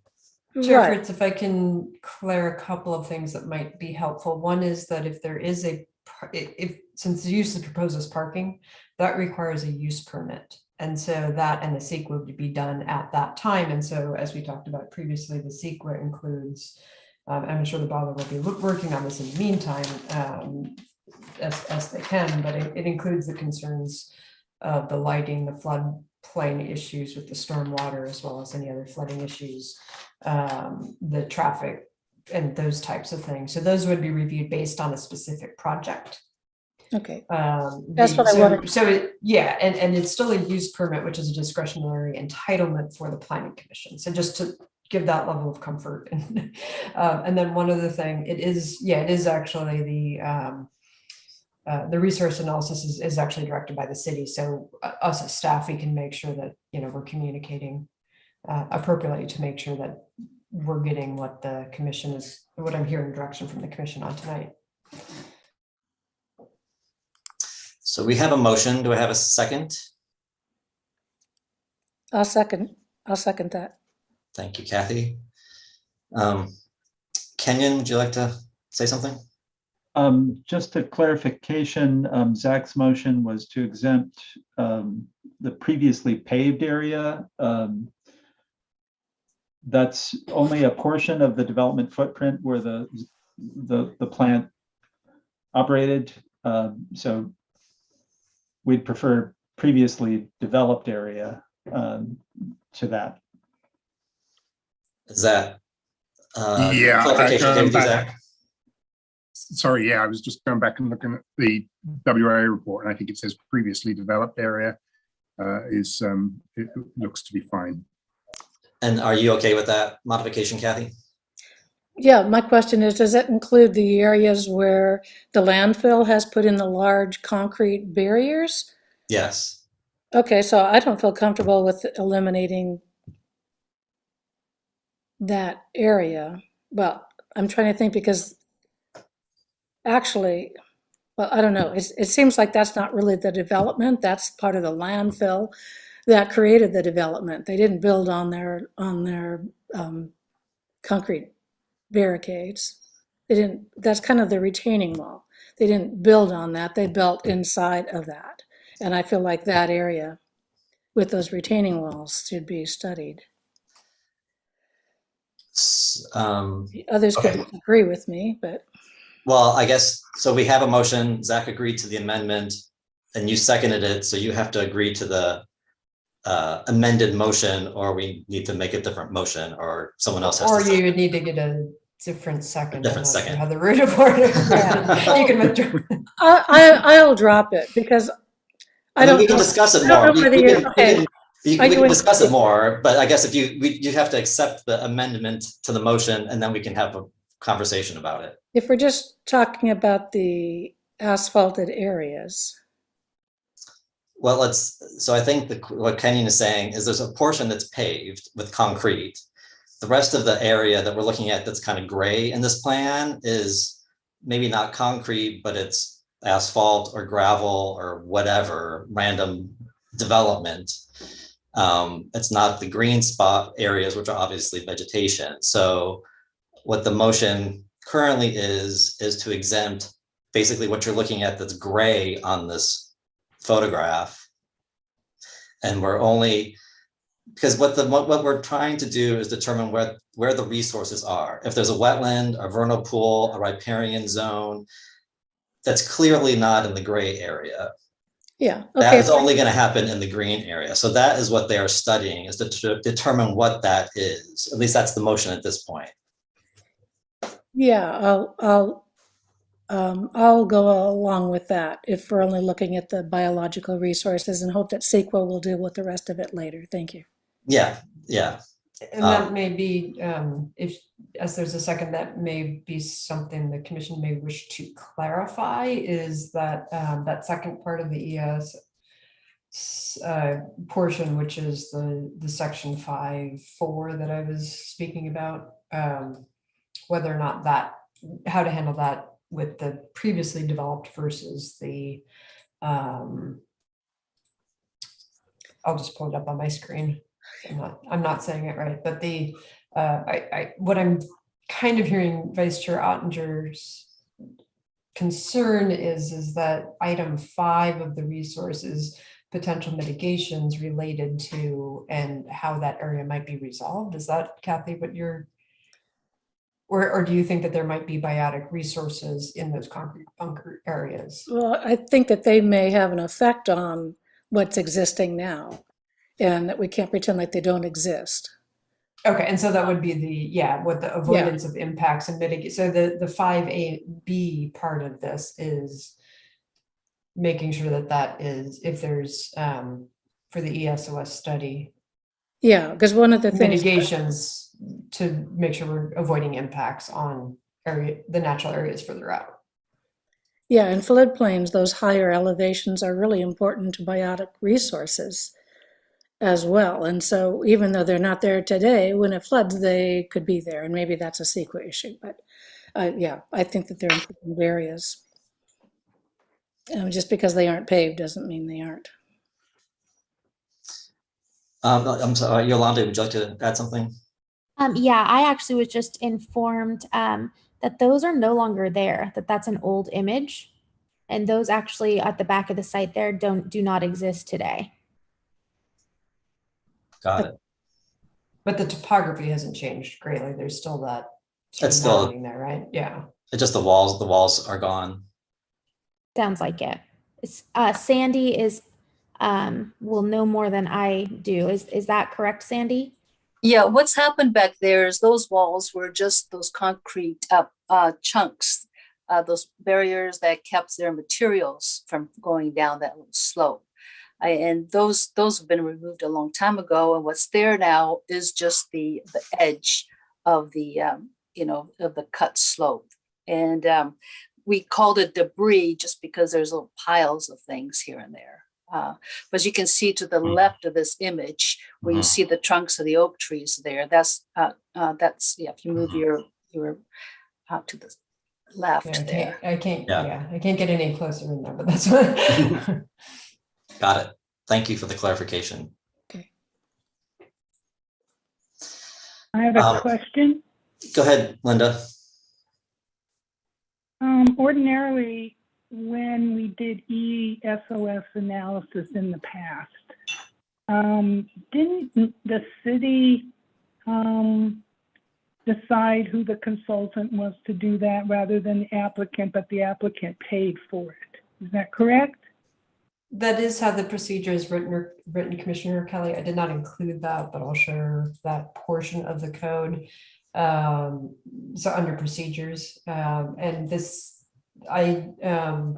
just so the commission is aware, I don't know if you're aware of this, but we did do a RFQ, request for qualifications for consultants, in about early 2019, I believe, after I started, and we did get a list. We reviewed the qualifications, and those have been approved from council. So we do have a list of on-call consultants. We will not need to do an entire RFP for this, which usually takes a pretty big length of time. We have a list of consultants that we can send, write up a scope and send that to, that are pre-qualified. Unfortunately, I do not think WRA submitted for that, so they are not on that list. But we certainly have folks who are available, who would be available for this in a pretty short order. Okay, thank you. Debbie? I just am going to clarify one more time because I'm with Kathy. I don't feel comfortable voting on it, not knowing the whole scope. So I just want to clarify, Carrie, what I think I heard you say is this is step one. And if we eliminate the so-called developed land from step one, step two will be CEQA. And CEQA will look at the impact that that developed land could potentially have on the resources that are around that land. Is that accurate? Just so I know before I vote. So,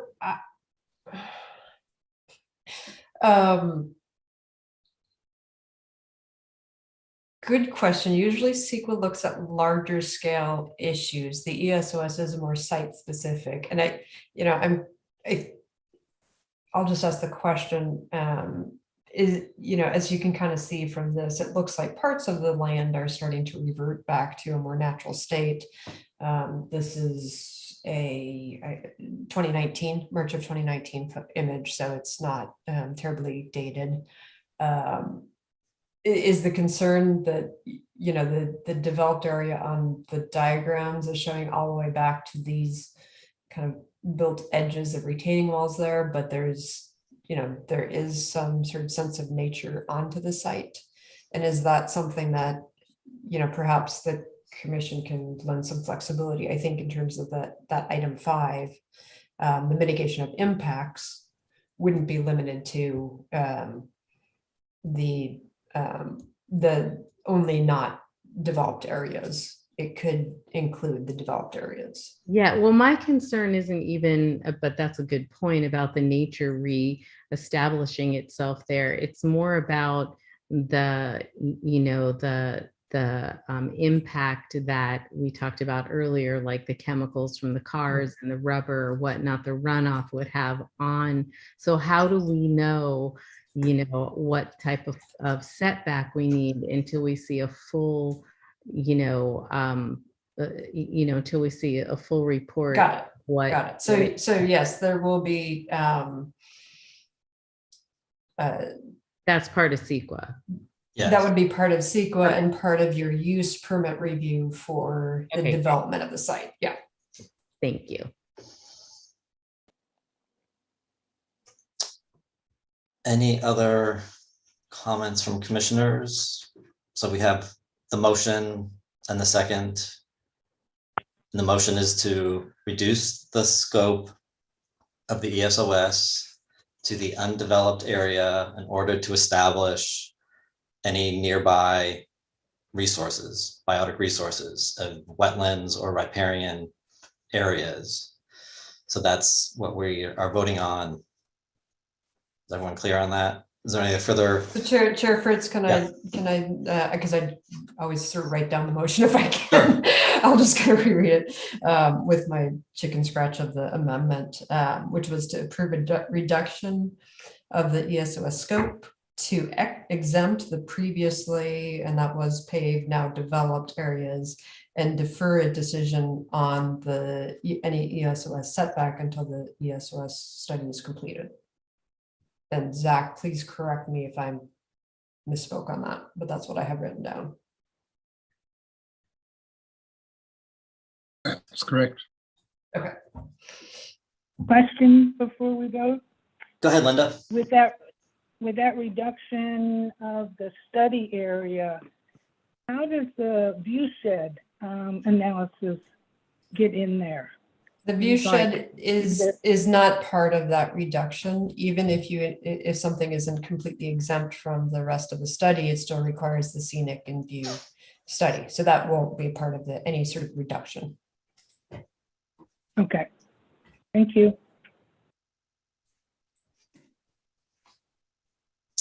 I see Yolanda has her hand up. Do you have a clarification or something, Yolanda? I just forgot to unraise it. I'm sorry. Okay, good, thank you. Yeah. Okay, so if there are no further discussion about this, then I will ask Planning Director to take a vote, please. Chair Fritz, I will begin with Commissioner Kelly. No. Commissioner Burns, Yes. Commissioner Fernandez, Aye. Commissioner Dauch, Aye. Vice Chair Ottinger, Aye. and Chair Fritz. Aye. Okay, and that motion passes 5-1 with Commissioner Kelly voting no. Right, well, good luck. Look forward to seeing you back. Thank you very much. Nice to see you again. Nice to see you again, Alright. Kenyon. Yeah, thanks for coming back, Kenyon. Yeah, that's a thrill. Get to see it from the other side. That's right. Hey, Kenyon, you're not going to stay for the whole meeting? Maybe not. It is Planning Commission rules, Kenyon. Yeah. It'll be lots of fun, I promise. Really cool. Yeah. Thank you. All right, Thank you so Yeah. much. thanks, Bye. Yolanda. Thank you all, and I want to thank the commission as well, and Kenyon for helping out. The ESOS is not one of the easier things, especially this reduction component Yeah. that comes before the commission. So I think you all did a fabulous job and very thoughtful and helpful discussion to staff, and I'm sure to the applicant as well. Yes, thank you all. Thanks. Good night.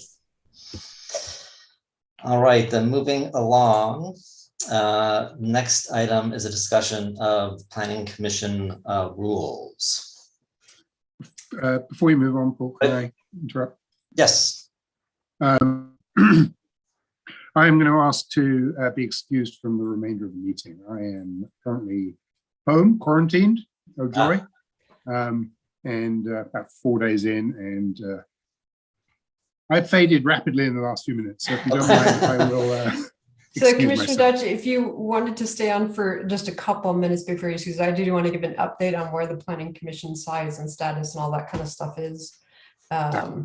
So just to, and I can cover this in more detail in the Planning Director report, but so this is looking at revising the rules for this item of the Planning Commission to be updated from time to time. In consideration of the City Council has discussed, they did get to the first reading of an ordinance proposing to change the geography for the out-of-town resident as well as business owners was the direction to be within the 3 school districts and to eliminate the alternate. They did the first reading of that, and that did pass 4-0. The second part of their discussion was about the size of the commission, as the commission is well aware of the vacancies, as well as Zach's desire to retire. and thank you, Zach, for hanging in. They had 4 members there. It was quite a lively discussion, and thank you, Commissioner Fernandez, for being there as the Planning Commission liaison. They voted 3-1 to reduce the size of the commission to 5. And so that would include the vacancy as well as allowing Commissioner Dauch to retire. And so Zach wanted to let you know about that. It is scheduled for, because they changed the ordinance enough, because they did determine that, and actually the city attorney and city clerk said, hey, we shouldn't have a resolution changing the number, it should just be in the ordinance. So we are reintroducing the ordinance. There's no public hearing, it's just a regular agenda item. to include language that simply says the planning commission shall have 5 members. And then other things refer to the majority being within the city limits and whatnot. So that is being reintroduced on May 3rd. And then it would be, the second reading for that would be the second meeting in May, and it would go into effect some 30 days later in June, so mid-June. And so, Zach, please take care of yourself and get healthy. But I did want you to know that news. Thank you for the update, and thank you, Chair, for letting me interrupt. I'll see you guys next time. No problem. Okay, and so just to continue the staff presentation for this item, that is one context of why sort of re-looking at this, the planning commission rules after, which have been in place for a decade. And then Chair Fritz and Commissioner Fernandez had also requested that we bring this item for discussion. And so I think what I'm going to do, I'll turn it over to Chair Fritz for any comments he may have. And I'm going to just go ahead and bring up the rules in Word, which I sent to you. And then if folks want to have discussion or public comment and then discussion, we can go from there. Sounds good.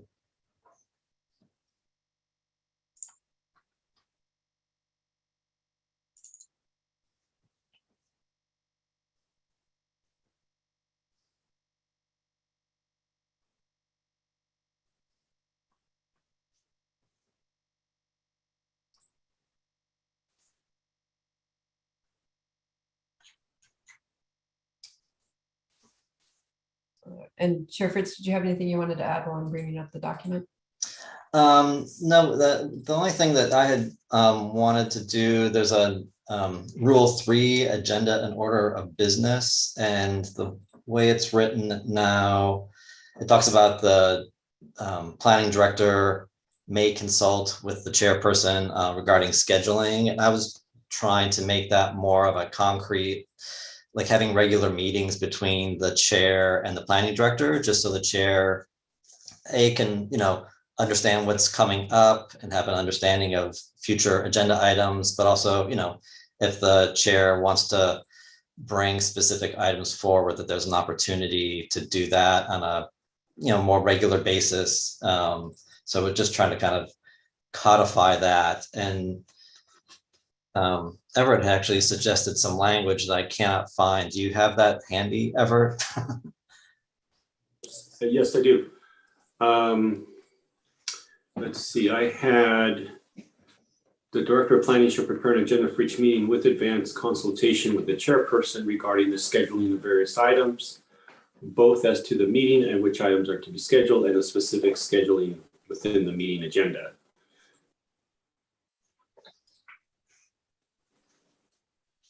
And then so then the rest of that would be, B would be eliminated the way I.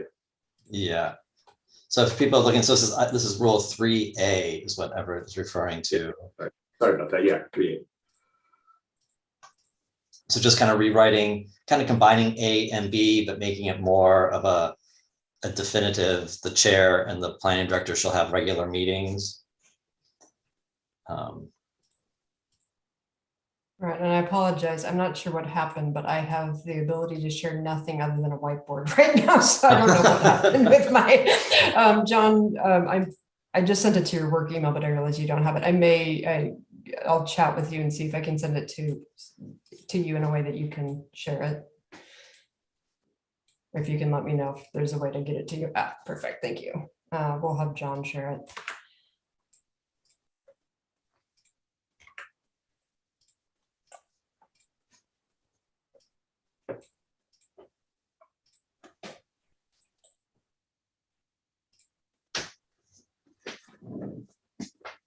And one other note on the Rule 3 agenda and order of business.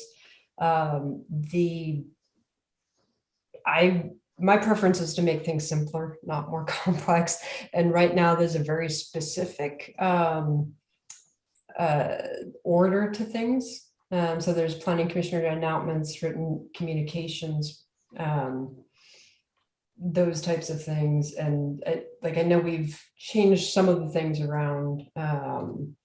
Most of the time these are the same, but there are times when, because an applicant isn't available until a later time, or we know there's going to be, like tonight's meeting was actually a discussion that was scheduled previously before the actual hearing, because I know there's a heck of a lot of people that are going to show up for the vacation rental policy, just from past, and I have all their contacts, so I let them know about it. And so there, sometimes I have a reason for doing things to make sure that we get to all of the items or get to them in the order that's needed. And so I would, prefer, I mean, generally this is the same, but I'd like a little bit of flexibility, rather than having it in some rules that are kind of set in stone. Yeah, basically what I was just trying to get at is you have the flexibility to determine the items and the order.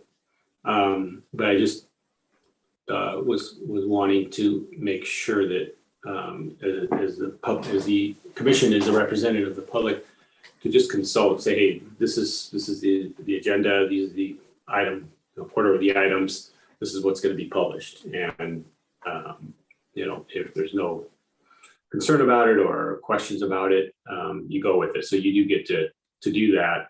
I just trying to include at least just the chairperson be advised of that. Same thing with canceling any meetings. You have reasons for that and what works, what doesn't. But again, just in the past, before this last time, and I really appreciated working with you. I thought it worked really well.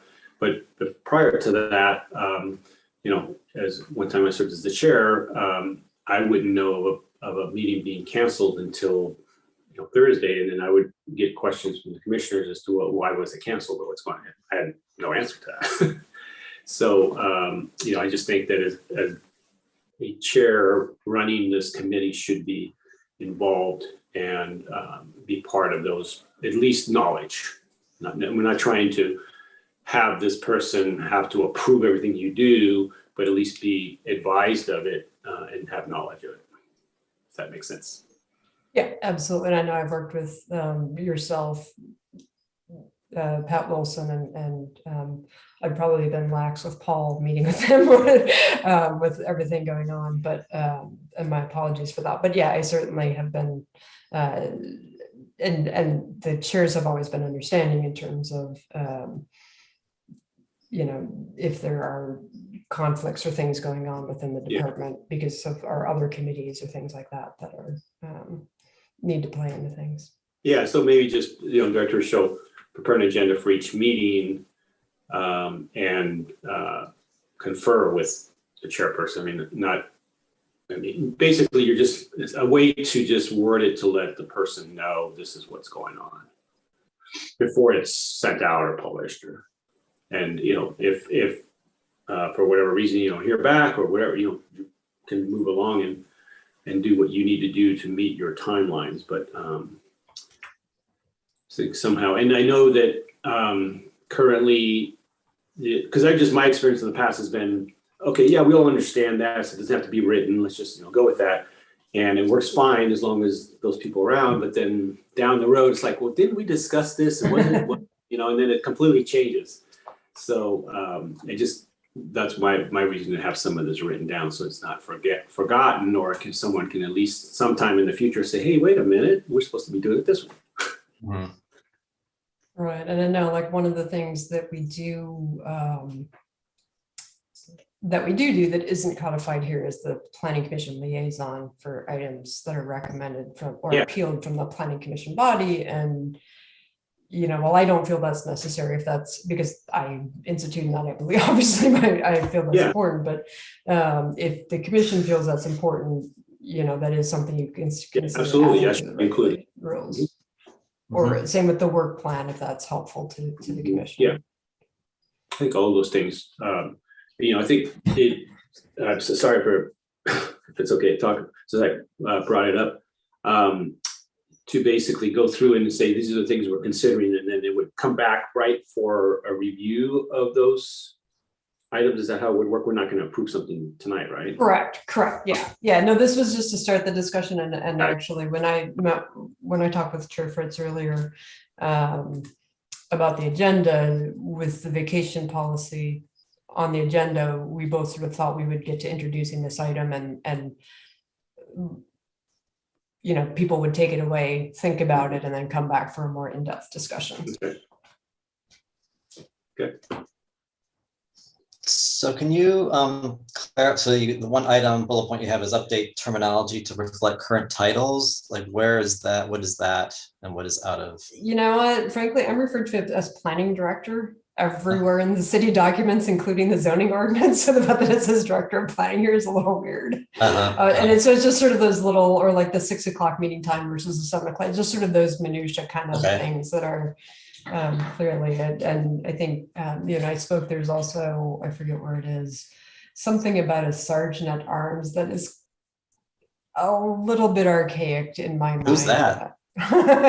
You know what? If I know that something has a potential for civil disobedience or disruption, I'm going to call the chief of police and ask him to have an officer go by a meeting. Obviously, that hasn't been an issue other than the Zoom bombing the last couple of years. But, that's how I handle it. I don't necessarily need it written into with a sergeant at arms and all this kind of weird, I'm not that formal of a person. And if the commission agrees with my methods, then it would kind of be to eliminate some of the a little bit of the bureaucracy that's in this document. Yeah, that's good. Oh, there it is. I just saw Sergeant of Arms down at the bottom there. Enforcement of decorum.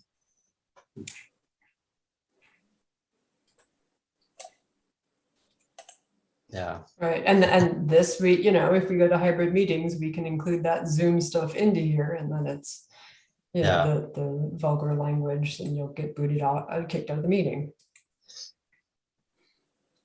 So do you want us to have, I'm not sure how to proceed in this item. Do you want us to discuss these issues to get feedback? So, I would say open it for public comment, because we do have a couple members who aren't on the commission here. But then, open it up for,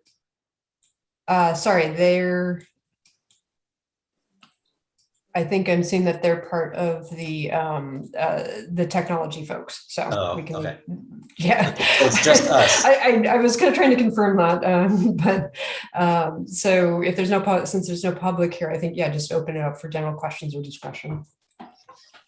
Okay, does anyone have any questions of staff or any comments about the planning commission rules?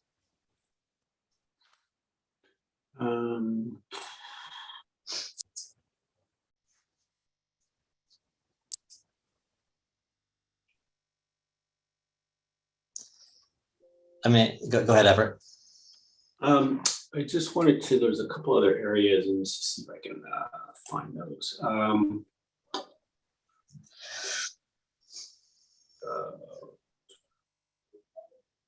Let's see. Come back to me. I'm fine. Thank you. Sure. Does anyone else have anything they'd like to weigh in on?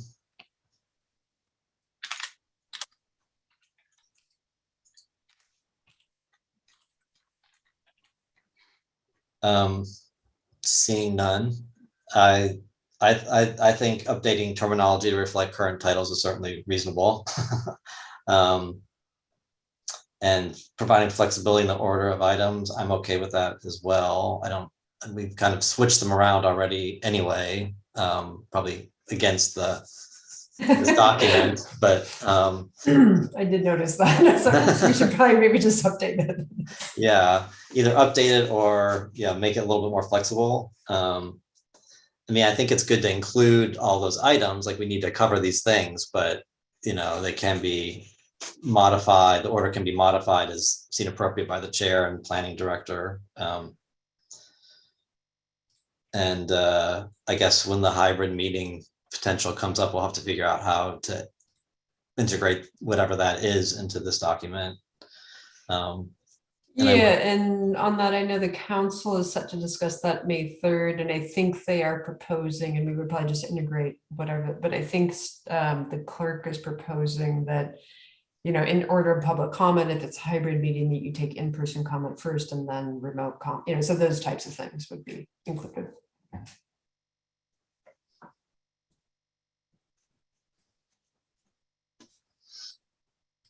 Is there anything that we do as commissioners that you would like to see added to this? And it sounds like, if you have comments, certainly over the next couple of weeks, you can send them to me and I can create a red line version of this that kind of shows proposed changes for the next discussion. Okay. Everett, go ahead. Yep. So before I get to that, I just wanted to, so in Rule 1 under time and place for holding regular meetings, the second paragraph, Correct. it's, regular meetings may be canceled upon termination of the planning director, that quorum may not be present, or that there is not sufficient business to conduct a meeting. I think that's also important to talk to the chair, because in past, In consultation with the chair? yeah, because in the past we Okay. decided, why don't we just do an educational, Right. that kind of thing. And then when you're ready, I have another one.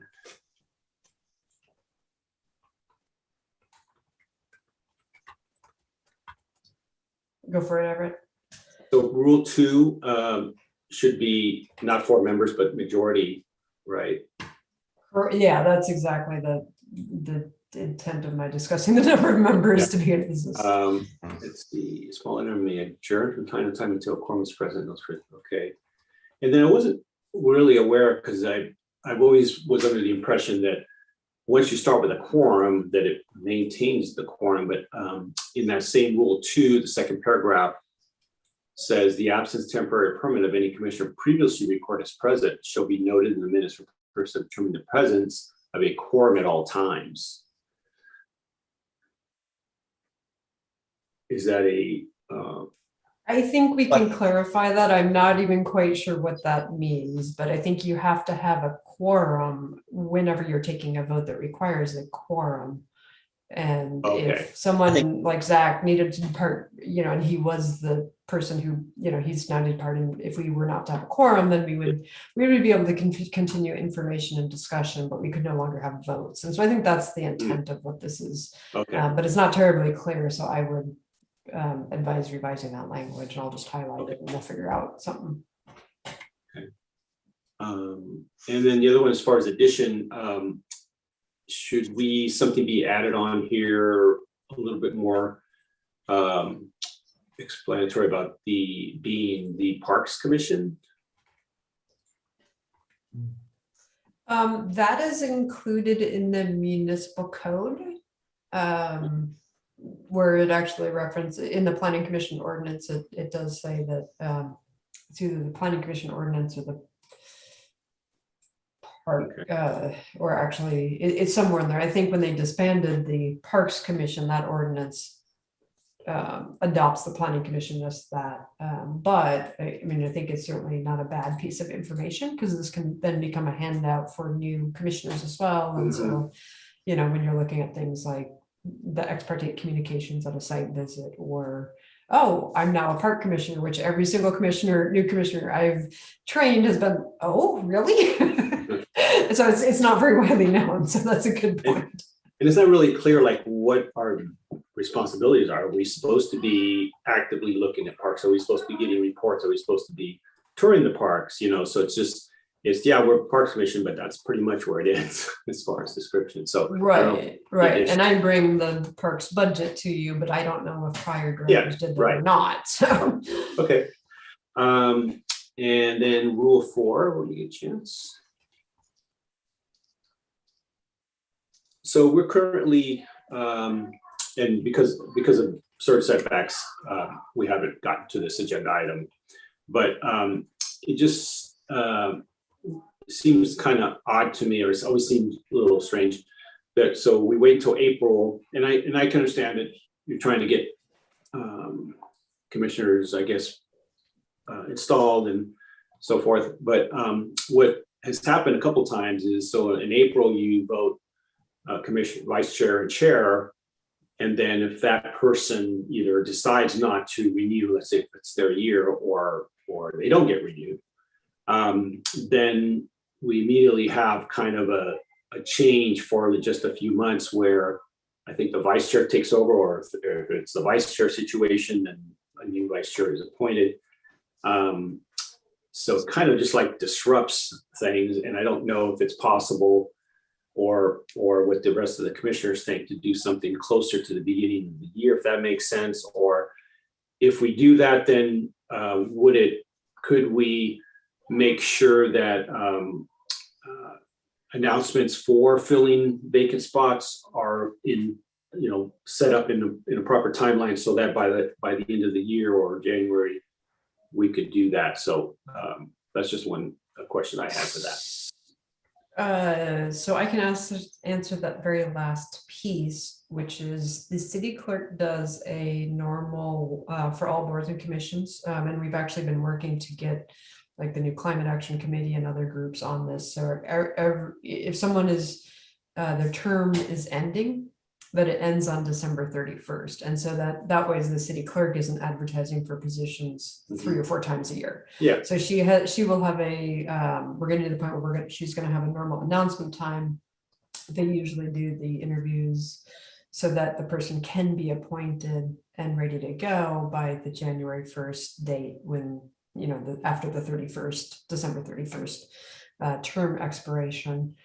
One of the issues is if we don't receive any applications or sufficient applications to fill vacancies, our rules for that automatically extend that time period by 2 weeks. And then if we still won't receive anything, then she needs to go back to council and see how they want to handle it. And so we have had a couple of vacancies where it's a long-standing vacancy because we're not getting applicants. And that does roll over. So usually when that happens, she asked me and I asked the existing commissioners if they would continue their service. Most, I would say probably 80 to 90% of the time, that is the case, unless it's something where they're moving in out of the area, then you're disqualified from being on the commission. But in the sort of normal December expiration, most folks are happy to just continue on like Zach for a couple more months as needed. So I don't know if there's a way for that to reference. Yeah, because we could say, let's say as an example that we decided was after January. the seating of new commissioners or whatever. Yeah, and then let's say that, but with the flexibility and understanding that, well, if everybody's not seated, and that could be added, if you don't have all 5 or there are vacancies or whatever, then wait until a time that there is, but at least consider January. I don't know what the other commissioners' opinion is on that. And this is one where because I believe Linda Kelly's name was at the bottom of this. I might, and actually so was yours, Everett. I might ask if there's any understanding of why that was set in April from those who may have been a part of these discussions previously. Linda, do you know why the chair was elected in April instead of January? I do not. Okay, all right. There's no reason that we're not thinking of unintended consequences. Yeah, I mean, I think the reason was to let new commissioners kind of get the hang of it, but it's council immediately picks mayor and vice mayor, and I think once you have the full commission presence, I don't think we need to wait. And if we are going to do it in April, I think it makes more sense to do it in July, because at least you have 6 months with the current and then 6 months with if we have to change over. But my first preference would be when we have a full commission, first full commission, after the new year, something like that.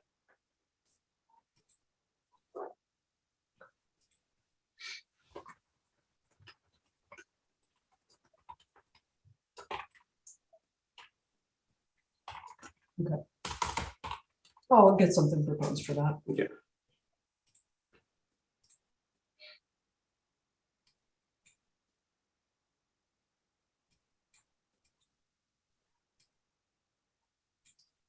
Anything that additional you saw that even from a planning director's perspective? I don't think so, unless it says that I have to sign the minutes. That's another thing that I unilaterally stopped doing because it was just adding time to my administrative staffs having to print them out, have me sign them, reprint, rescan them and all that kind of stuff. And it's great decorum, but that's not, I'd rather do work than be that formal with things. So You have one on Rule 14B. Where it says each person is earned the address about show state his or her name and address for the record. Does the I thought when people talk at council, is it optional or is that also kind of as a requirement? the address is usually optional. Okay. Yeah, we don't require address. Okay.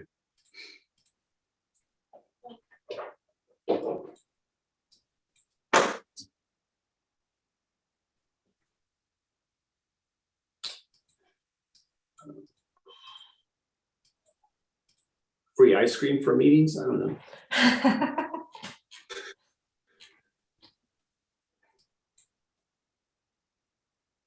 don't hear anybody else coming, so I think the rest might be okay. Well, if you see anything, or I guess we can review this and send stuff to you up to a certain Yeah, point. definitely send me. This is, like I said, I think we would want to wait till adopting this until Yeah. the council has adopted the 5 commissioner thing, the way we're Yeah. revising this. Makes So, Okay. so we have a little bit of time to mull it over and think about it. All right. All right. Is that good? Should we move on? I have what I mean. Thank you. All right, should we move on to subcommittee updates? Are there any subcommittee activities anyone would like to weigh in on? All right, then, how about a planning director's report? Let's see, we've got a few things going on. We have a number of items on the May 3rd agenda. The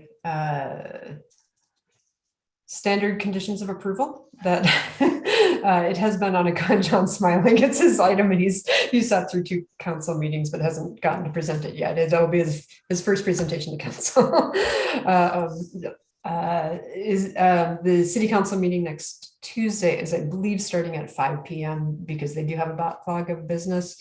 And so the items that may be of interest, I think I already mentioned the planning commission report. I did not need a liaison for that. That is simply more of a technicality. Well, if anyone wants to show up, we will have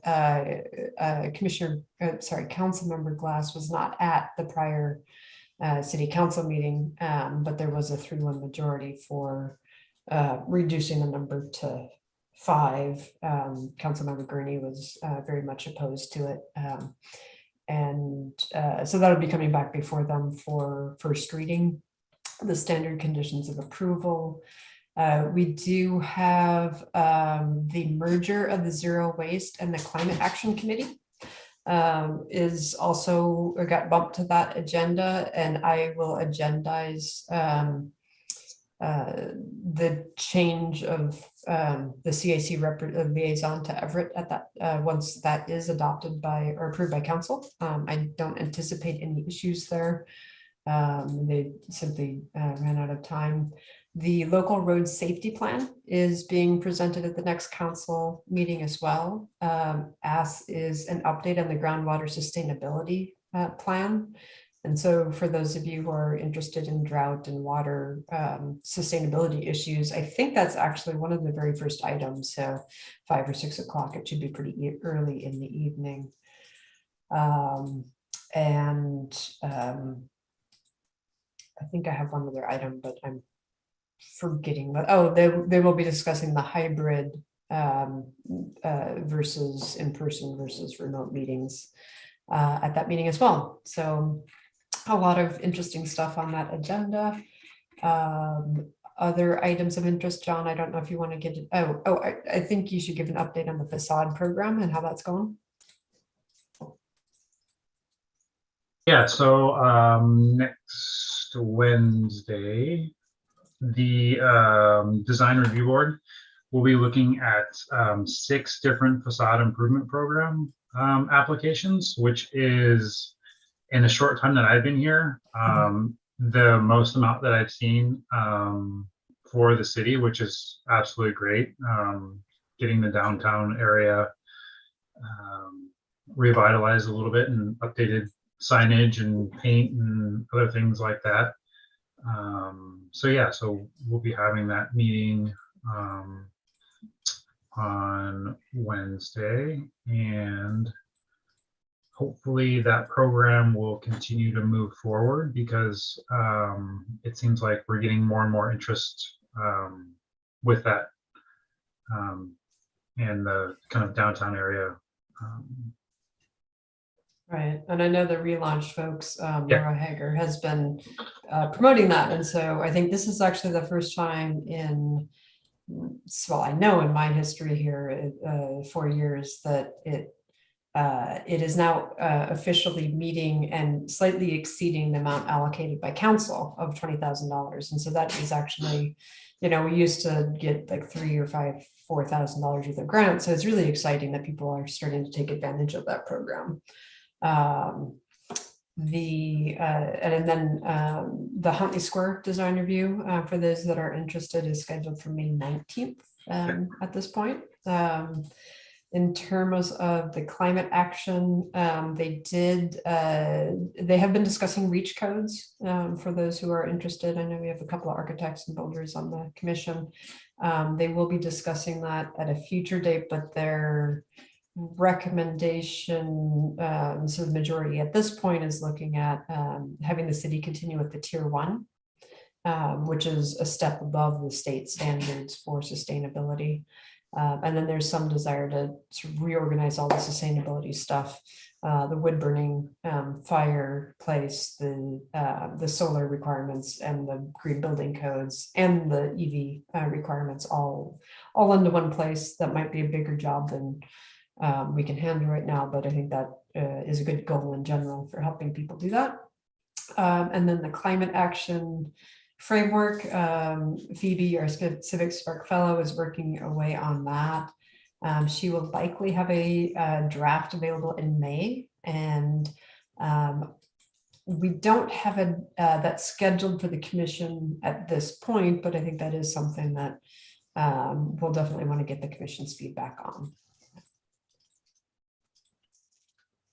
And I am, we were also just recommended for approval for a little bit less, about $150,000 worth of community development grant block funding for a new restroom at Burbank Farm and Park. So I know that was one of our unfunded things.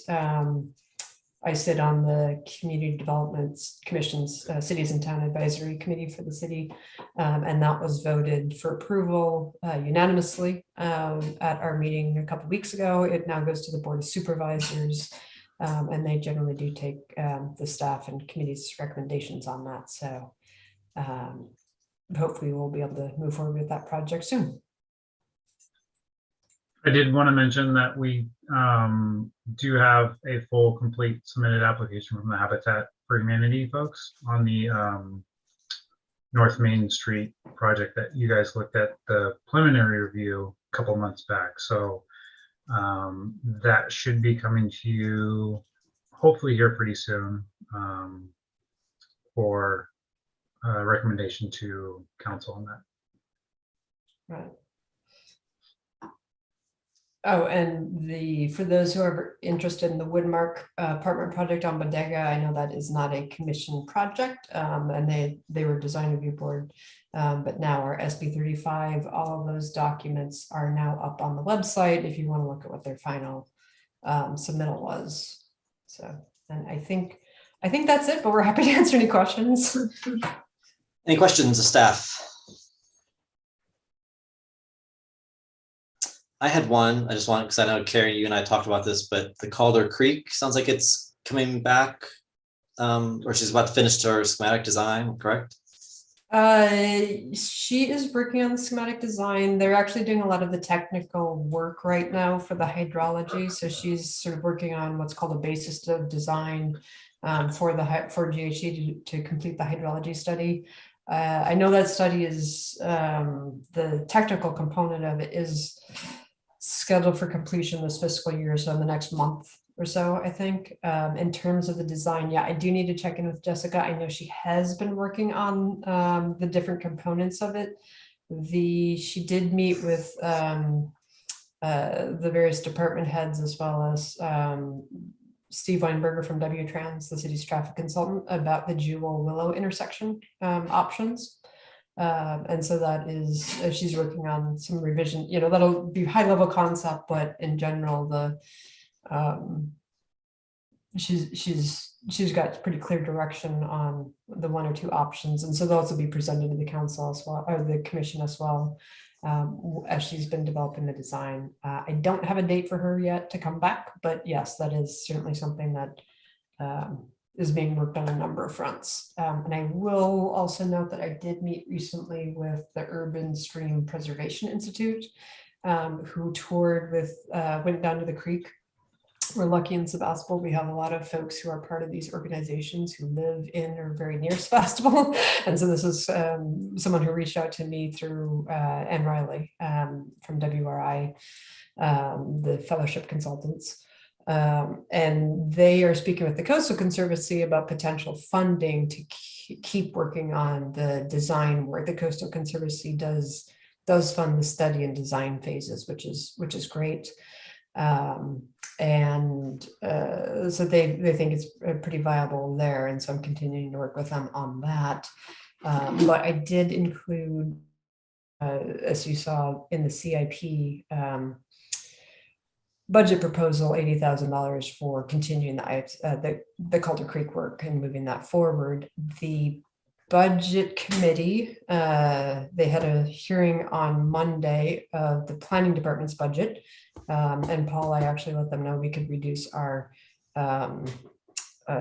training budget for the planning commissioners, because we're all set up on the training stuff, and since we don't have 2 more members, so they could feel good about that.